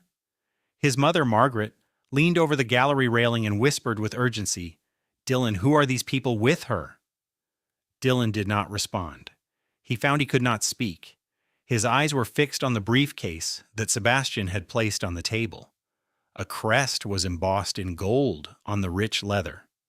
A hawk with 2 heads holding a sword in its talons. It was the very same symbol he had seen on Grace's locket. He had seen that locket 1,000 times, but always thought it was just a cheap piece of costume jewelry. It was also the exact same emblem he had seen on a memo from his company's new owners. He had barely looked at that memo 2 weeks ago, thinking the new owners were just some quiet investment group that would leave him alone. A deep, cold dread began to spread through his chest. And then Grace turned her head slightly. It was just enough for their eyes to meet for the very first time since that horrible night she fled their house in a rainstorm. Her expression held no anger. She did not offer a hint of a smile. There were no tears in her eyes. She simply looked at him, the way someone might glance at a page in a book they have already finished. The chapter of her life was over, and now it belonged to the past. She then turned her eyes forward to look at the judge's bench. Dylan Crawford sat at his table, experiencing a feeling he had never known before. He felt completely and utterly insignificant. At precisely 9:03 in the morning, Judge Patricia Holloway entered the courtroom. She was a woman in her early 60s with short, gray hair, and a pair of reading glasses hung from a chain on her neck. Her face gave the impression that she had heard every possible excuse and was not interested in hearing another one. She sat, arranged her papers, and looked around the room. Her eyes paused for a moment on the plaintiff's side, taking in the 5 lawyers, the security detail, and the silver-haired man who looked like he owned the building. Her gaze then moved to the defendant's side. She saw 3 attorneys from the defendant's law firm, the defendant himself, and an older woman in pearls who looked like she had just tasted something sour. "We are here today for the case of Crawford versus Crawford," the judge announced in a clear, strong voice. "On the docket is the dissolution of the marriage, a ruling on child custody, and the division of marital property. I will now ask counsel to state their names for the record." Marcus Hale stood up. Marcus Hale, from the firm Crawford and Mercer, representing the respondent, Dylan Crawford. Then Sebastian Cole rose to his feet. He casually buttoned his suit jacket. Sebastian Cole, from the Bennett Law Group, representing the petitioner, Grace Eleanor Bennett Crawford. Marcus blinked, a look of confusion on his face. "Bennett?" Sebastian ignored him and continued. "The petitioner's name at birth is Grace Eleanor Bennett. She was separated from her family as a baby and was raised in the foster care system under the name Grace Miller. Her true identity has been confirmed through DNA testing. She is the sole living granddaughter of William Russell Bennett." A thick silence fell over the entire courtroom. Marcus slowly turned his head to look at Dylan. Dylan was gripping the edge of the table so tightly that his knuckles were bone white. Every bit of color had drained from his face, leaving it as pale as a ghost. Judge Holloway peered at Sebastian over the top of her glasses. "Mr. Cole, is that William Bennett sitting in the gallery?" "Yes, Your Honor, it is," Sebastian replied. The judge absorbed this new information with the calm professionalism of someone who had dealt with everyone from movie stars to powerful politicians and even mafia figures. She turned her attention back to Marcus. "You may proceed with your opening statement." Mr. Hale got to his feet again. He had an entire speech prepared. It was a speech about how Dylan had been the hard-working provider throughout the marriage. It emphasized that Grace had never held a real job and argued that all assets should therefore go to his client. He had even practiced it in the mirror, and it had sounded quite persuasive. He had imagined Grace sitting there all alone, terrified, and without any legal support. But now, looking at the formidable legal team across the aisle, his carefully written words felt like kindling for a bonfire. Still, he was a professional. He began to speak. "Your Honor, my client, Dylan Crawford, is a senior partner at a respected Manhattan law firm. He was the only financial provider for his family. Mrs. Crawford, or Mrs. Bennett as she now wants to be called, was not employed. She did not bring any assets into the marriage, nor did she earn any income during it. We are asking for the house, minimal child support, and zero spousal support." He sat back down. Next, Sebastian stood up. He moved with a calm, deliberate pace. He adjusted the cuffs of his shirt and looked straight at the judge. "Your Honor, before we get to the standard proceedings, I have several exhibits I wish to present. These documents will fundamentally alter the context of this case. They concern my client's financial activities, his treatment of the petitioner, and the general suitability of his home for their child." The judge gave a simple nod. "Proceed, Mr. Cole." Sebastian opened his briefcase. The first document he took out was thick and marked with numerous colored tabs. He gave a copy to the judge, another to Marcus, and a third to the court clerk. "This is a comprehensive forensic audit of the firm Crawford and Mercer. It covers the accounts that Dylan Crawford personally managed over the past 3 years. This audit was requested by the firm's new majority shareholder, Bennett Capital Partners, which purchased a controlling interest on November 1st of this year." Marcus jumped to his feet. "Objection! We were never informed of any ownership change." "The sale was a private business deal," Sebastian explained calmly. "All individuals involved were under strict non-disclosure agreements until the transaction was complete. Your firm's other partners agreed to the sale. The financial records in question are now the legal property of Bennett Capital Partners, and they have every right to examine them." Judge Holloway glanced at Marcus.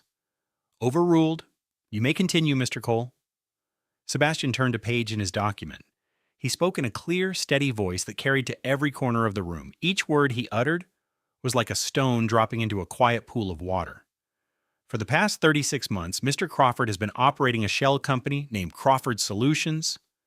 The company was registered to a post office box in Delaware.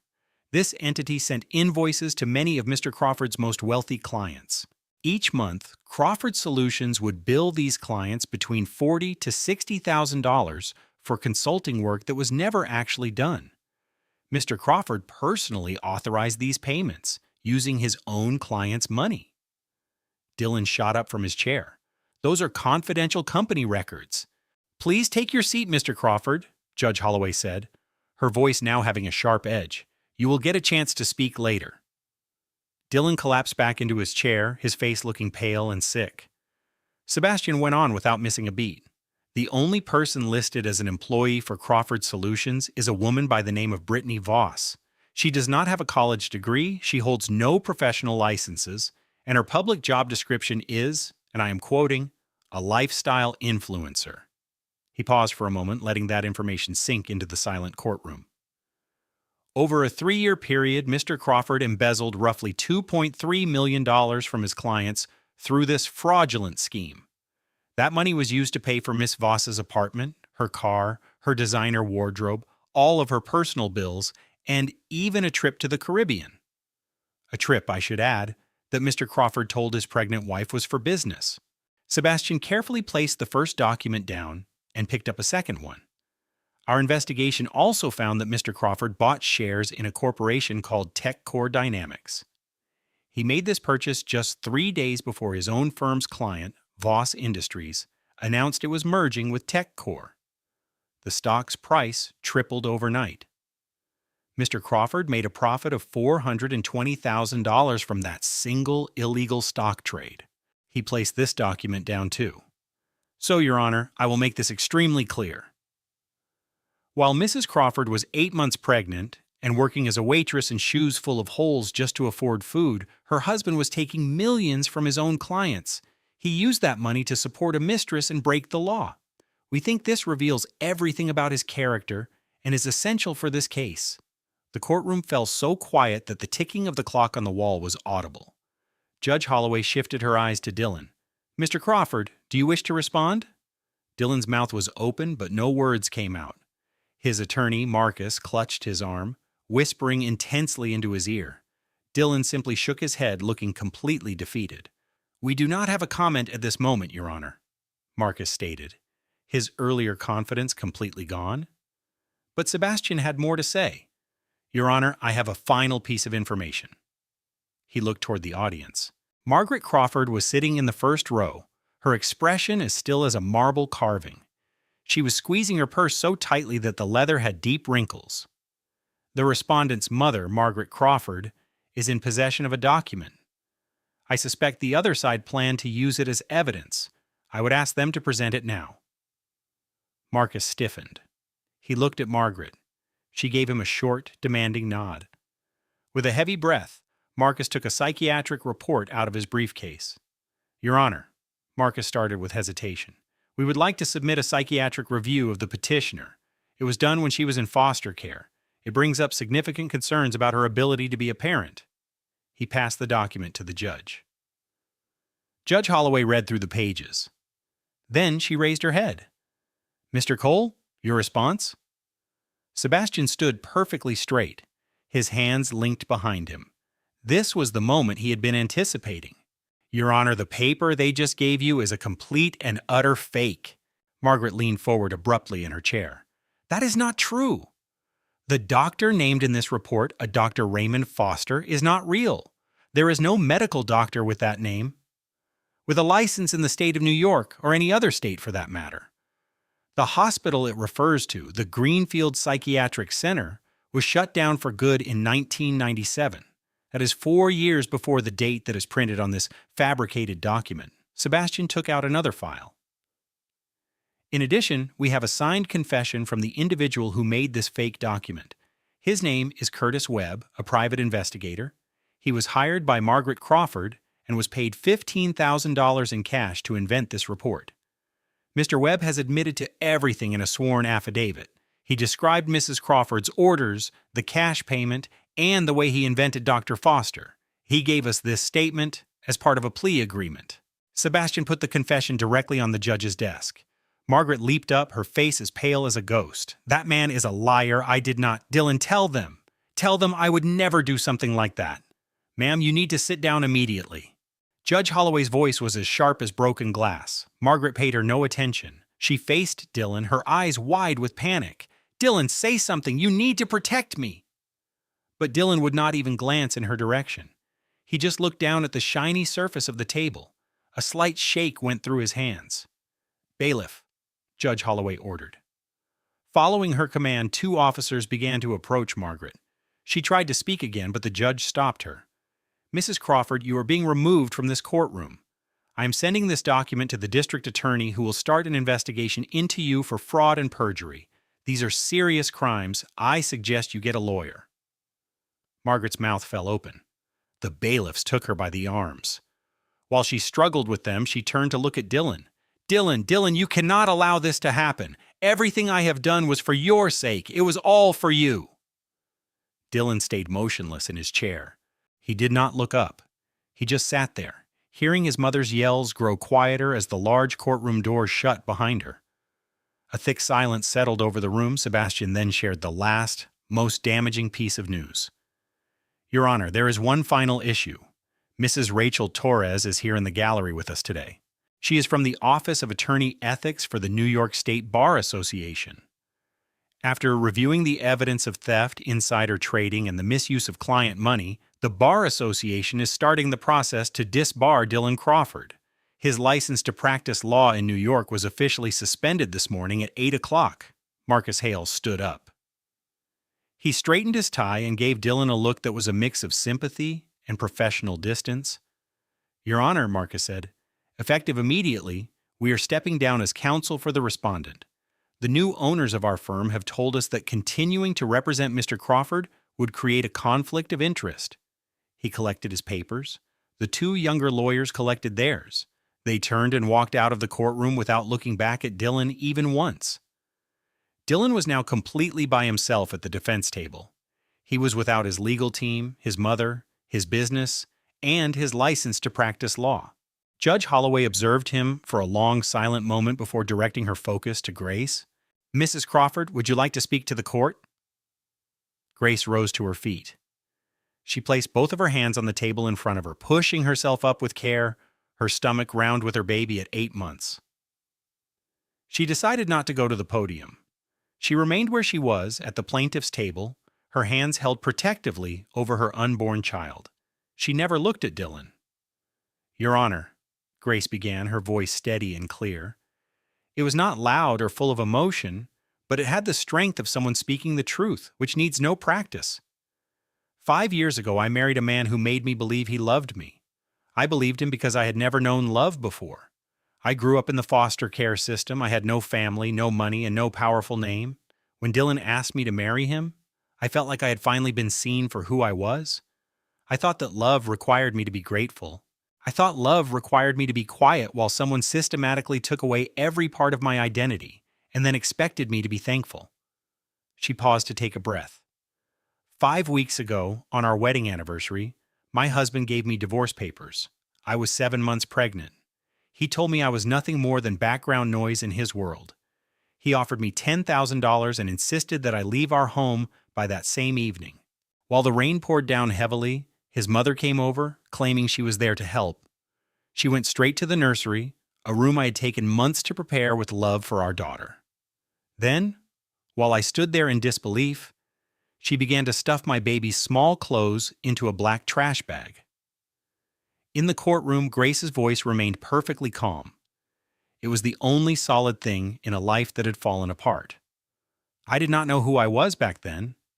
It was only 3 weeks ago that I discovered my birth parents were Robert and Maria Bennett. I learned that my grandfather is William Bennett. This locket, she said, touching the small piece of jewelry around her neck, is the only link I have to them. It was the only thing recovered from the accident that took their lives. But I need to be perfectly clear, Your Honor. The money does not change what happened to me. It does not matter if I am Grace Miller, a waitress, or Grace Bennett, a wealthy heiress.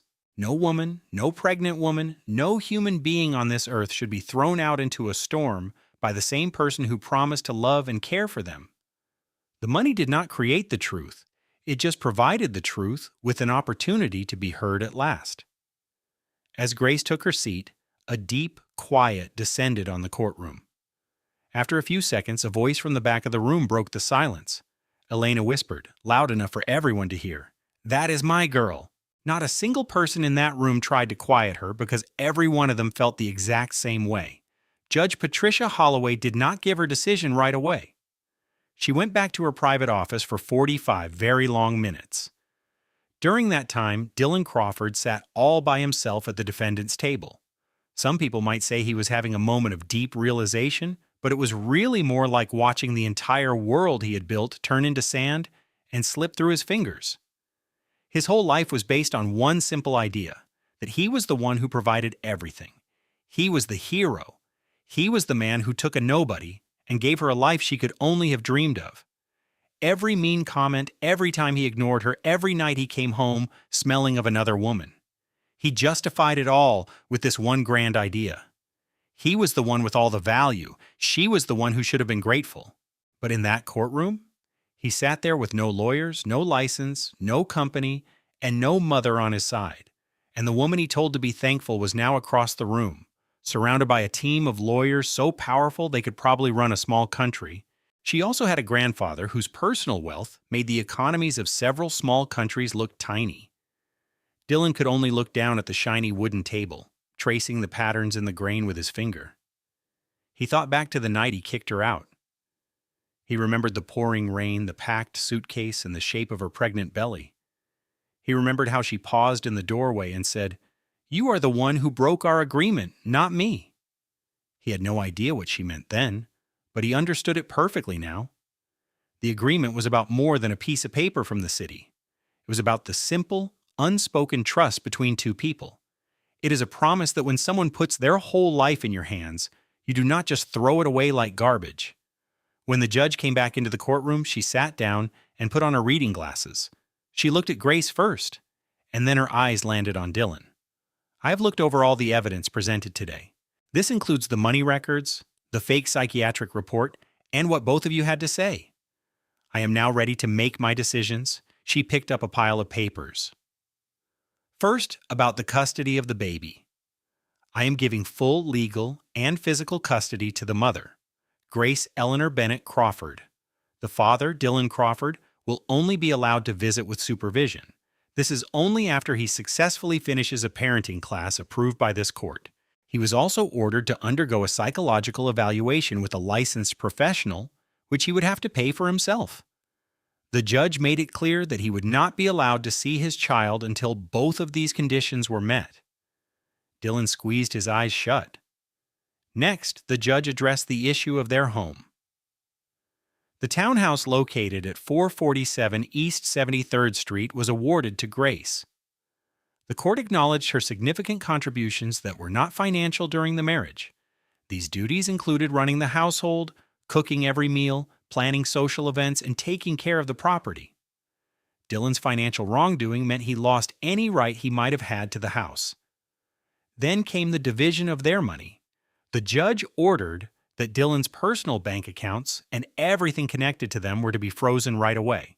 This freeze would remain in effect while the criminal investigation into embezzlement, securities fraud, and money laundering continued. Dylan was instructed to cooperate completely with the authorities. Finally, the judge discussed child support. The court ordered Dylan to pay $10,000 per month. Judge Holloway stared straight at Dylan as she announced this. She told him, "Mr. Crawford, you gave your pregnant wife a check for $10,000 and had the nerve to call it generous. You even called it her lottery ticket. For that exact reason, I am ordering you to pay her that same amount every single month for the next 18 years. Maybe that will teach you what generosity truly means."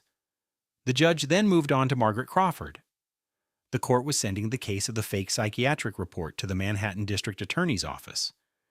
They would look into possible charges of fraud, lying under oath, conspiracy, and filing a false document.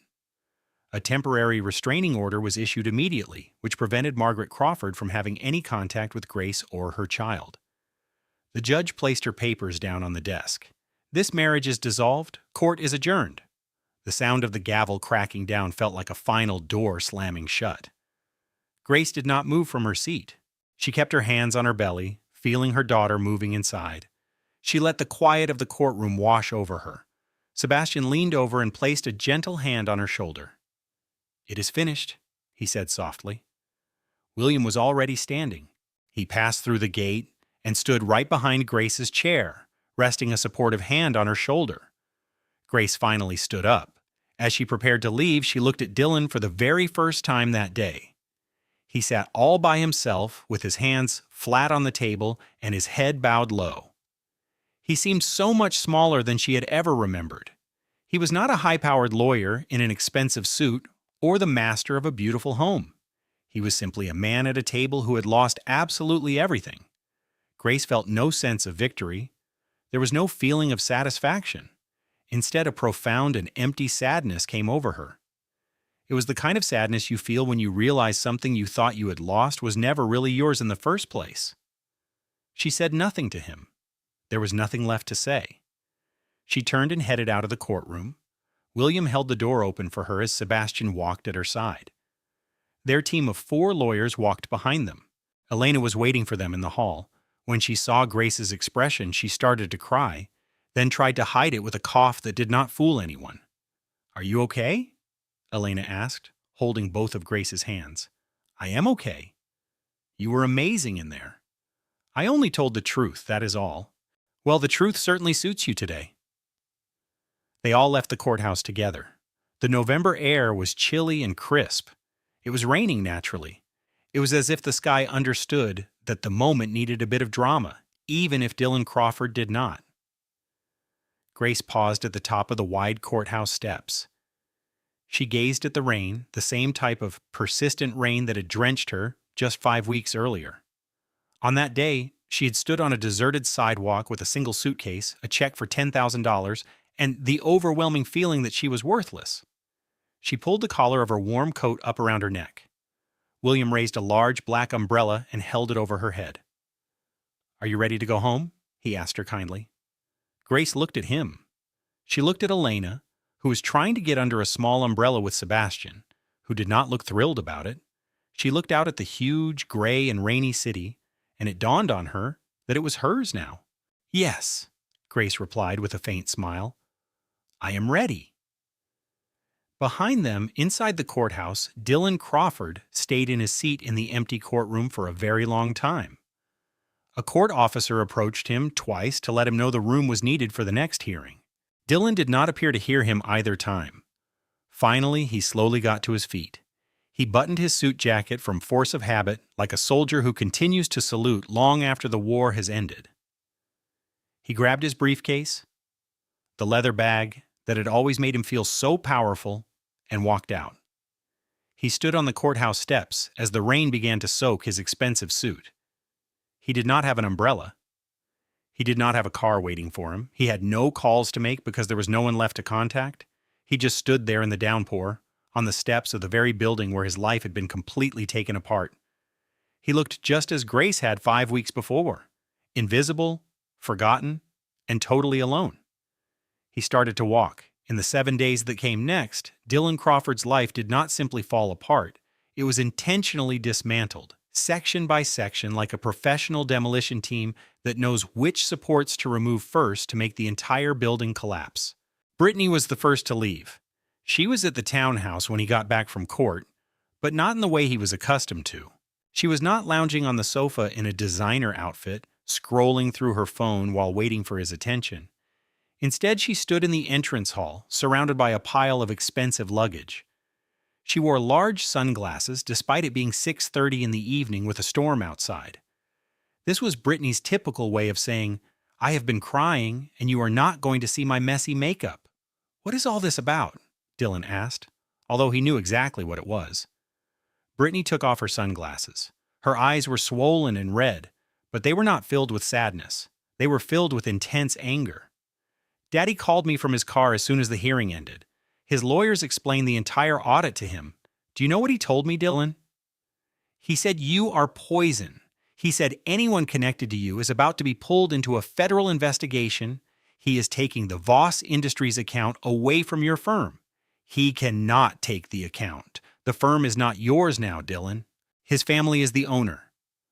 Were you not paying attention to anything that happened today?" Dylan dropped his briefcase to the floor with a loud thud. "Brittany, this is just a temporary problem. I can handle this. I have gotten out of tougher situations before." Brittany looked at him like he was a warning light on her car's dashboard. That light had been flashing for 6 months, and now smoke was billowing from the engine. You cannot handle this, Dylan. You do not even understand what this is. Your license to practice law is gone. Your firm is gone. Your clients are gone. Your mother is about to face charges for perjury, and now my father is getting ready to sue you to save his own reputation. She pulled the zipper on the last suitcase, making a final sharp noise. I am not sinking with your ship. What about us? What about our baby? You told me you were... Brittany's expression turned completely empty, as if a light had been switched off. There is no baby, Dylan. There was never a baby. Your mother made up that story to hurt your wife, and I played along because I thought it was a harmless game. She picked up her luggage. I am going to Miami. Daddy owns a condo on the beach. Do not contact me. Brittany, wait. I did all of this for you. I left Grace because of you. I built my whole company for you. Brittany stopped at the door. She turned and gave him a look that pierced through the spray tan and designer clothes, showing a coldness well beyond her 28 years. You did not do any of this for me, Dylan. You did it all for yourself. You wanted a prize, and I just acted the part because you were funding my lifestyle. But I do not go out with men who cannot support themselves. That was your ex-wife's thing. Go see if you can find her. She paused for a moment. Oh, that is right. She is a billionaire now. Good luck with all of that. The door clicked shut behind her, and the sound echoed with a sense of finality. 2 days later, the Financial Times ran the story. The headline was crushing. Crawford and Mercer fraud scandal, partner stole millions. While pregnant wife lived in poverty. The article was thorough, well-researched, and completely devastating. It detailed the findings from the audit, the shell company, the insider trading, the fake psychiatric report, and the terrible fact that Grace had been working as a waitress at 8 months pregnant while Dylan was sending millions to his mistress. The Wall Street Journal published a nearly identical story that morning. By noon, the New York Post had the story, and by 3 in the afternoon, it was a top trending topic on every social media site in the country. Dylan's LinkedIn connections fell by 300 in just 24 hours. His phone, one of the last things he owned, buzzed constantly with texts from old colleagues. Not one of them offered any help. Most of the messages said the same thing: do not contact me again. Their lawyers had warned them to keep their distance. 2 of the replies contained just one word: wow. Within 48 hours of the court hearing, Crawford and Mercer officially lost the Voss Industries account. Richard Voss, a man who had built a billion-dollar company by always knowing which way the wind was blowing, made a public announcement. He stated his complete support for Grace Bennett's new foundation and promised a $5 million donation. He did not say a word about his own daughter. He did not say a word about Dylan. 5 days after the hearing, on a Wednesday morning, Margaret was arrested. 2 detectives from the fraud division of the Manhattan District Attorney's Office arrived at the townhouse where she was staying. Dylan had given her a key the week before the trial. They arrested her for fraud, for submitting false documents, and for plotting to take away a mother's custody using lies. Margaret called Dylan from the police station. He was just sitting in the townhouse kitchen, which was now almost completely bare. The court had given the house to Grace, and Brittany had taken almost all the furniture. When Dylan's mother, Margaret, called him, her voice was a quiet whisper he had never heard from her before. I need a lawyer, she said. He answered, I do not have any money for a lawyer, Mom. She insisted, then you must find some money, sell something, get a loan from someone.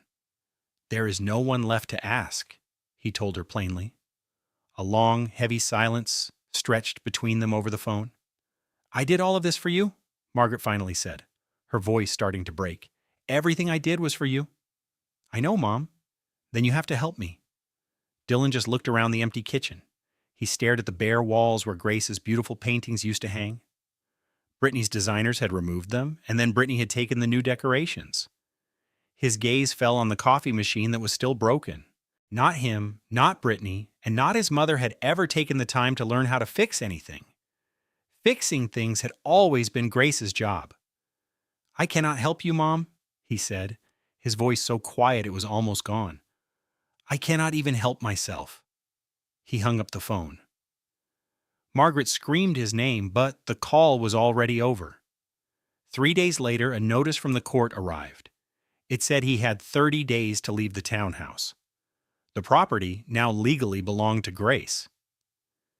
He packed the few things he had left into a gym bag, the same kind of bag Grace was carrying when she left him, and moved into a small studio apartment.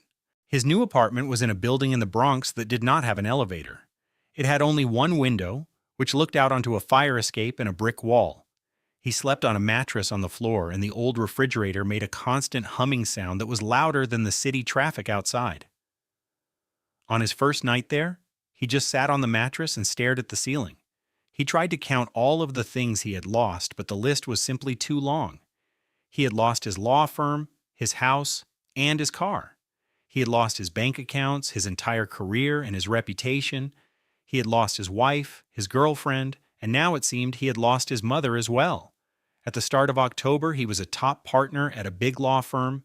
He had a beautiful girlfriend, a $3 million house, and the firm belief that he was the most important person in the world.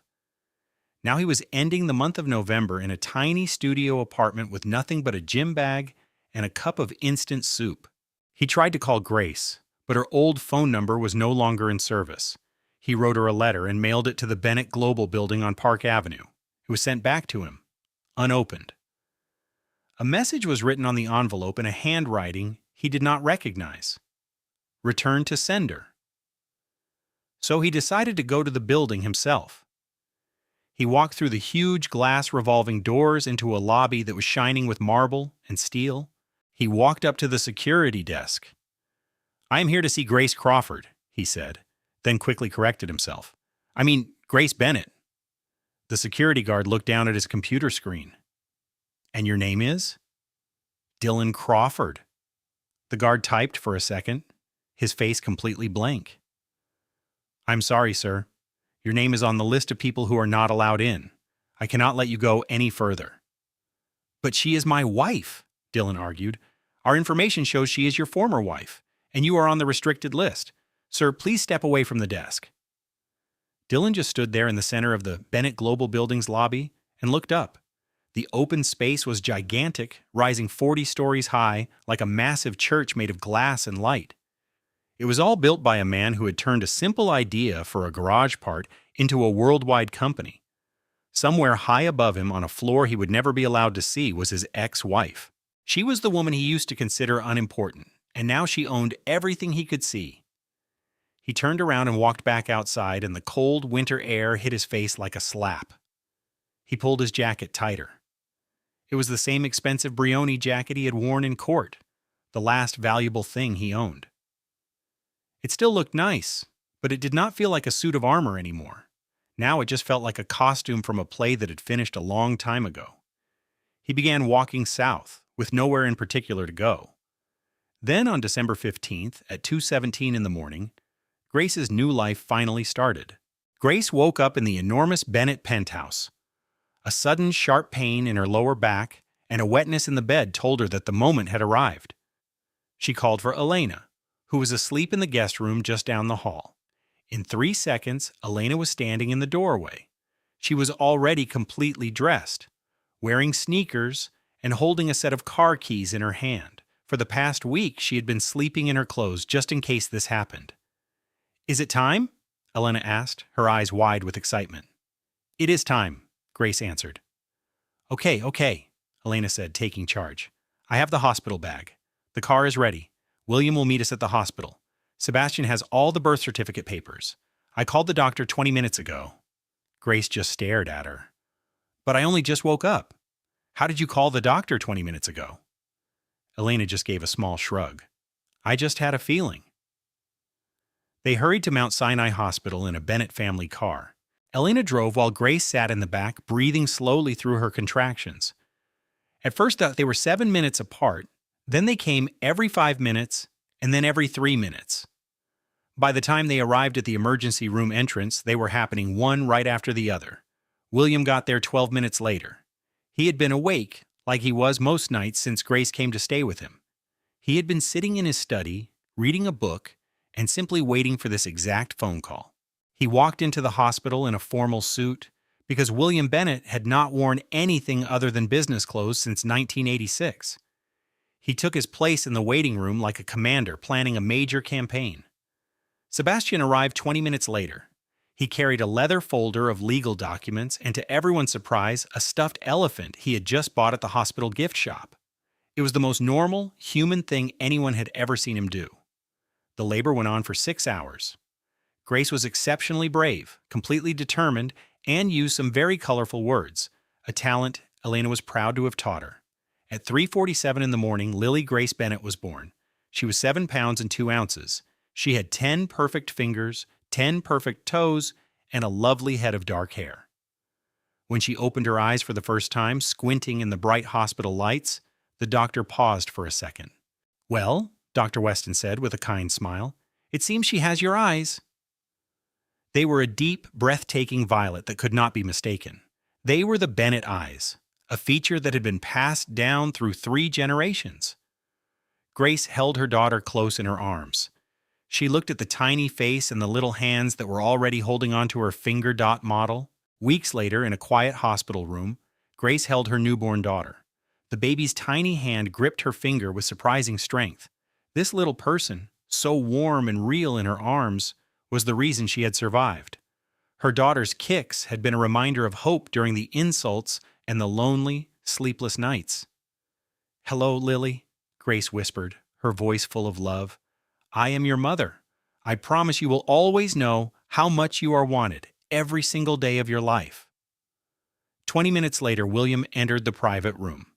Elena had found him in the waiting area, trying hard to hide his emotions. But the second he saw the baby, the composure he had held for 78 years melted away. Grace smiled and held the baby toward him. "Would you like to hold your great-granddaughter?" she asked. As William took little Lily into his arms, his hands trembled just a little. In that moment, a new family was formed, built not on cruelty and control, but on love, strength, and a second chance. He held her tiny body carefully against his chest. This small, sleeping infant weighed less than his leather briefcase.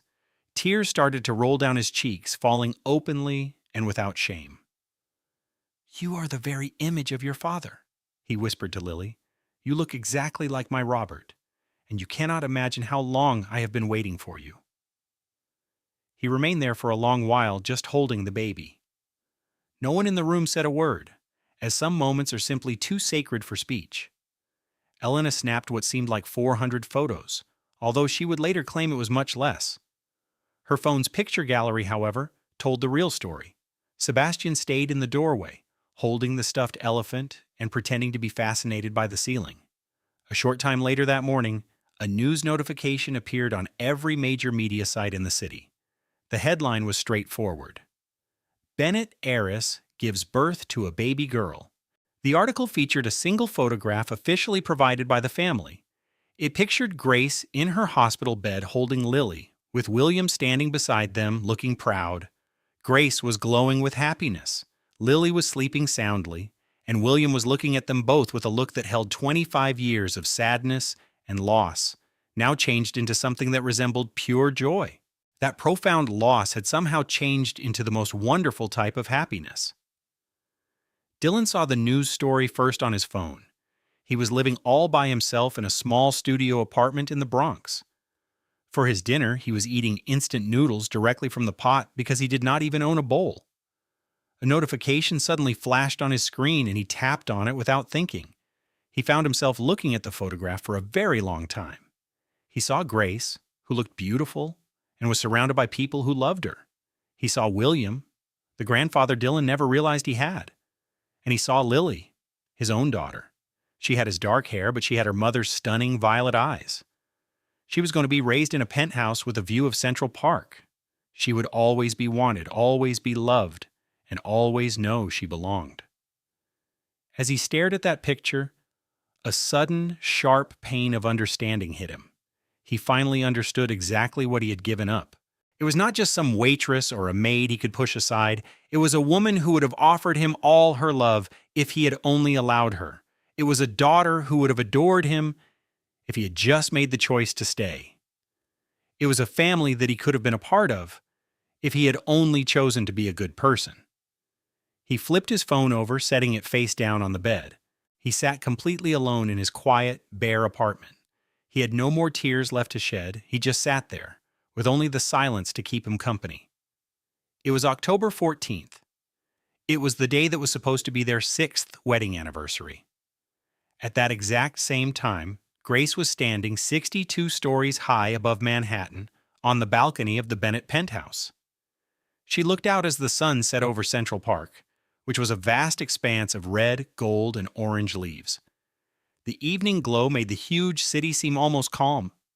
Her 1-year-old daughter, Lily, was balanced on her hip. Lily was chattering with joy, making noises that were close to becoming words. She had on a small white dress and little shoes that she repeatedly tried to kick off.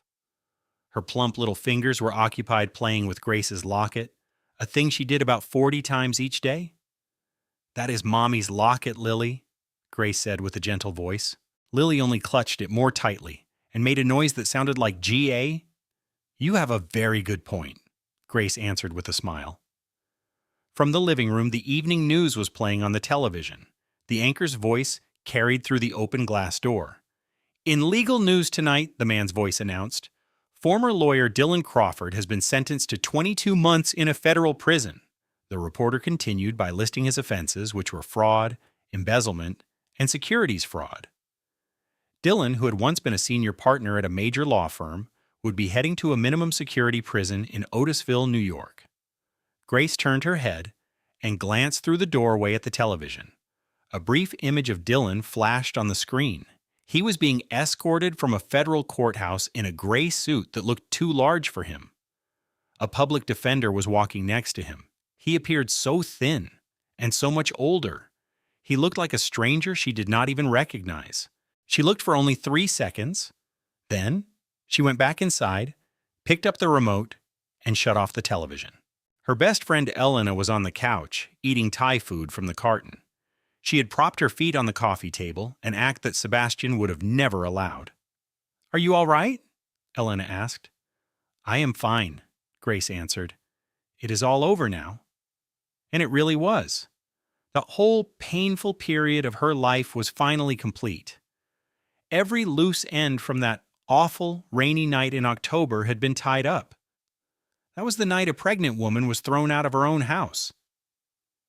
Dylan's mother, Margaret Crawford, was convicted of fraud for submitting fake documents to the court. Her punishment was 6 months of probation and 200 hours of community service. She now passes her days in a soup kitchen in Newark, where she wears a hairnet and serves food to the kind of people she once would have gone out of her way to avoid. A judge issued a permanent restraining order. This order makes it illegal for her to ever make contact with Grace, Lily, or any other member of the Bennett family. She now resides by herself in a tiny one-bedroom apartment in New Jersey. Every single night, she dials Dylan's old cell phone number. She leaves messages on a voicemail box that is no longer active. The messages are always the exact same. "I did all of it for you, Dylan. Everything I did was for you." But no one was there to hear her. Dylan's mistress, Brittany Voss, was financially cut off by her wealthy father. It took place only 3 months after the scandal went public. Her connection to Dylan was hurting the family's business reputation. Her father, Richard Voss, handled the situation with his typical, cold-hearted speed. He just had the locks changed on her Miami condominium and deactivated all of her credit cards. Brittany is now living in a shared apartment in South Beach. She earns a living by selling her high-end designer clothing and purses on Instagram. Her live stream videos usually have around 150 people watching. The majority of them are just tuning in to watch the ongoing mess. On her online page, she calls herself a phoenix that is rising from the ashes. The story would be more believable if the ashes were not Gucci purses and if the phoenix was not begging her audience to send her money for coffee. Regarding Dylan Crawford, he checked into federal prison in January. It was a facility with minimum security, and his term was set for 22 months. With good behavior, he might get out in as few as 14 months. He will exit prison as a disbarred attorney with a felony conviction, no funds, and no influential friends. He will also be required to pay $10,000 a month in child support for the following 17 years. For the absolute first time in his life, what comes next is completely his own responsibility. He has no wife to run his household, no mother to handle his problems, and no mistress to boost his confidence. He is simply a man completely alone dealing with the results of every single decision he has ever made. Grace did not spend a lot of time thinking about him. When his name did cross her mind, it was with a sort of detached, quiet sadness. It was like thinking of a house you used to live in that later burned down. You do not feel sad for the building itself, but you can still recall how it felt to think it was a home. The Lily Bennett Foundation had its official start on the same day that would have been the 6th anniversary of Grace and Dylan's wedding. Grace picked that date on purpose and did not feel she needed to apologize to anyone for it. The foundation was started with an opening $50 million from the Bennett Family Trust. Its mission is to support women and children who are trying to get away from domestic financial abuse. This is a special kind of mistreatment, where one person takes control of all the money and uses it like a weapon. In just its first year, the foundation assisted 12,000 women. It supplied funds for emergency places to live, legal costs, financial literacy classes, and job skill programs. It also formed partnerships with family courts in 6 separate states, providing legal advocates for women who could not pay for a lawyer during a divorce. Its new help hotline got 400 calls during its first week of operation. The beautiful townhouse on East 73rd Street, the very house where Grace had once cooked and cleaned and painted butterfly murals on a nursery wall, was completely redone. It was changed into a safe, temporary home for mothers and children leaving abusive situations. The residents could provide a safe haven for 8 families at a time. Grace made a conscious choice to preserve one element from the original house: the butterflies in the nursery. She brought in experts to restore them and put them behind protective glass. They served as a constant reminder that something wonderful had once existed in that house, even after everything else had become so terrible. On a Tuesday night in late October, Grace went to the Time magazine yearly gala. She was there to be recognized as one of the magazine's Women of the Year. She had on a plain black dress and her platinum locket. There were no sparkling diamonds, no tiara, and no visible designer brand names anywhere on her. She looked exactly like who she was, a woman who had come through a horrible experience and built something beautiful from the wreckage. In the front row, Lily sat contentedly on the lap of her great-grandfather William. She wore a little dress that Elena had chosen for her. The baby was happily chewing on the ear of a plush elephant Sebastian gave her at the hospital. She had not let that toy out of her sight for a single moment. William held his great-granddaughter with a natural comfort he had perfected over the past year. He had finally realized the most important moments of his life were not taking place in a meeting room. They were happening right here on the floor of his apartment, playing with blocks with the 1-year-old girl who called him Pa. Elena sat next to William, looking radiant in a new dress she had bought with her own money. She was now the executive director of the Lily Bennett Foundation. Grace had offered her the job, and Elena had accepted on one condition: she could still eat Thai food at her desk. Further down the row sat Sebastian, with perfect posture in a suit that did not have a single crease. He pretended to be looking at his phone, but his gaze was locked on the stage. If you knew him well, you could see the profound pride in his expression. Grace walked up to the podium. The hall was filled with 500 people. Editors, executives, activists, and politicians all had their attention focused on her. She adjusted the microphone, glanced across the crowd, and her eyes finally settled on Lily. Lily waved a tiny, chubby hand, her small fingers spread wide in that special way babies say hello. A gentle laugh moved through the audience, and Grace gave a warm smile. Then she began to speak. "1 year ago," she started, "a man handed me a check for $10,000 and said I should be grateful. He insisted it was more than I was worth after 5 years of being his wife. On our anniversary, the same night he had me served with divorce papers, his mother came to our home. I stood there, 7 months pregnant, and just watched as she packed our unborn child's clothes into a garbage bag." A complete silence fell over the room. "They made me feel like I was nothing," she continued. "I had no family, no money, and no powerful last name. They told me I was just background noise in their very important lives. For a very long time, I believed them. When you hear something again and again from people you are supposed to trust, you start to think it is the truth. That is the secret to controlling someone. It is not done with fists, but with words. It is not about being violent, but about being silent. It is the slow, constant chipping away at a person's belief that they matter. She paused, allowing her words to be absorbed. I was one of the fortunate ones.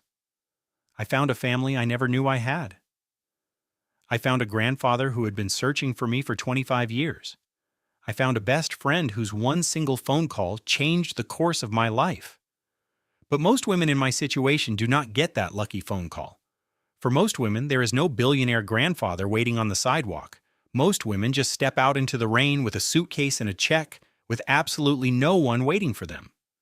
She looked out at the quiet crowd. That is why we created this foundation. It was never about me. It is for all the women who are standing on a curb somewhere tonight, in the rain, holding a child and a suitcase, and feeling that soul-crushing certainty that their only value is what some cruel person decided it was. This award is not for me. It belongs to every single woman who was told she was worthless, but made the courageous decision against all odds to believe she was not. Grace looked down at Lily. The little girl had stopped chewing on her toy. She was reaching both of her tiny arms toward the stage, making a gurgling noise in her best effort to say "Mama." Grace stepped back from the podium as the entire room burst into applause.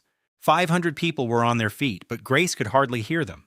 She walked down the steps, gently took Lily from William's arms, and held her daughter tightly to her chest. William put a soft hand on Grace's shoulder. His eyes were shining with tears, but he did not speak a word. He did not have to. Elena was crying freely without any shame, as mascara made 2 black streaks down her cheeks. She took Grace's free hand and squeezed it so tight it was certain to leave a mark. Sebastian stood a short distance away, his hands held behind his back. He stared at a point high above the crowd, his jaw clenched. If you had asked him if he was emotional, he would have insisted that he just had something in his eye. But no one asked. Everyone in their small circle saw what was happening, and nobody wanted to embarrass the man who had played such a huge part in bringing this family together. They all walked out of the grand ballroom as one unit. There was Grace and Lily, William, Elena, and Sebastian. They were 5 people who just a year ago had been scattered across the city and separated by time itself. They had been kept apart by legal documents, by terrible loss, and by a system that had badly failed a small child. But tonight they were walking through the lobby of a Manhattan hotel, looking exactly like what they had finally become: a family. Grace did not look back. She had spent too much of her life looking over her shoulder, at old foster homes, at mailboxes that were always empty, and at a marriage that was never the fairy tale she believed it was. She was finished looking backward.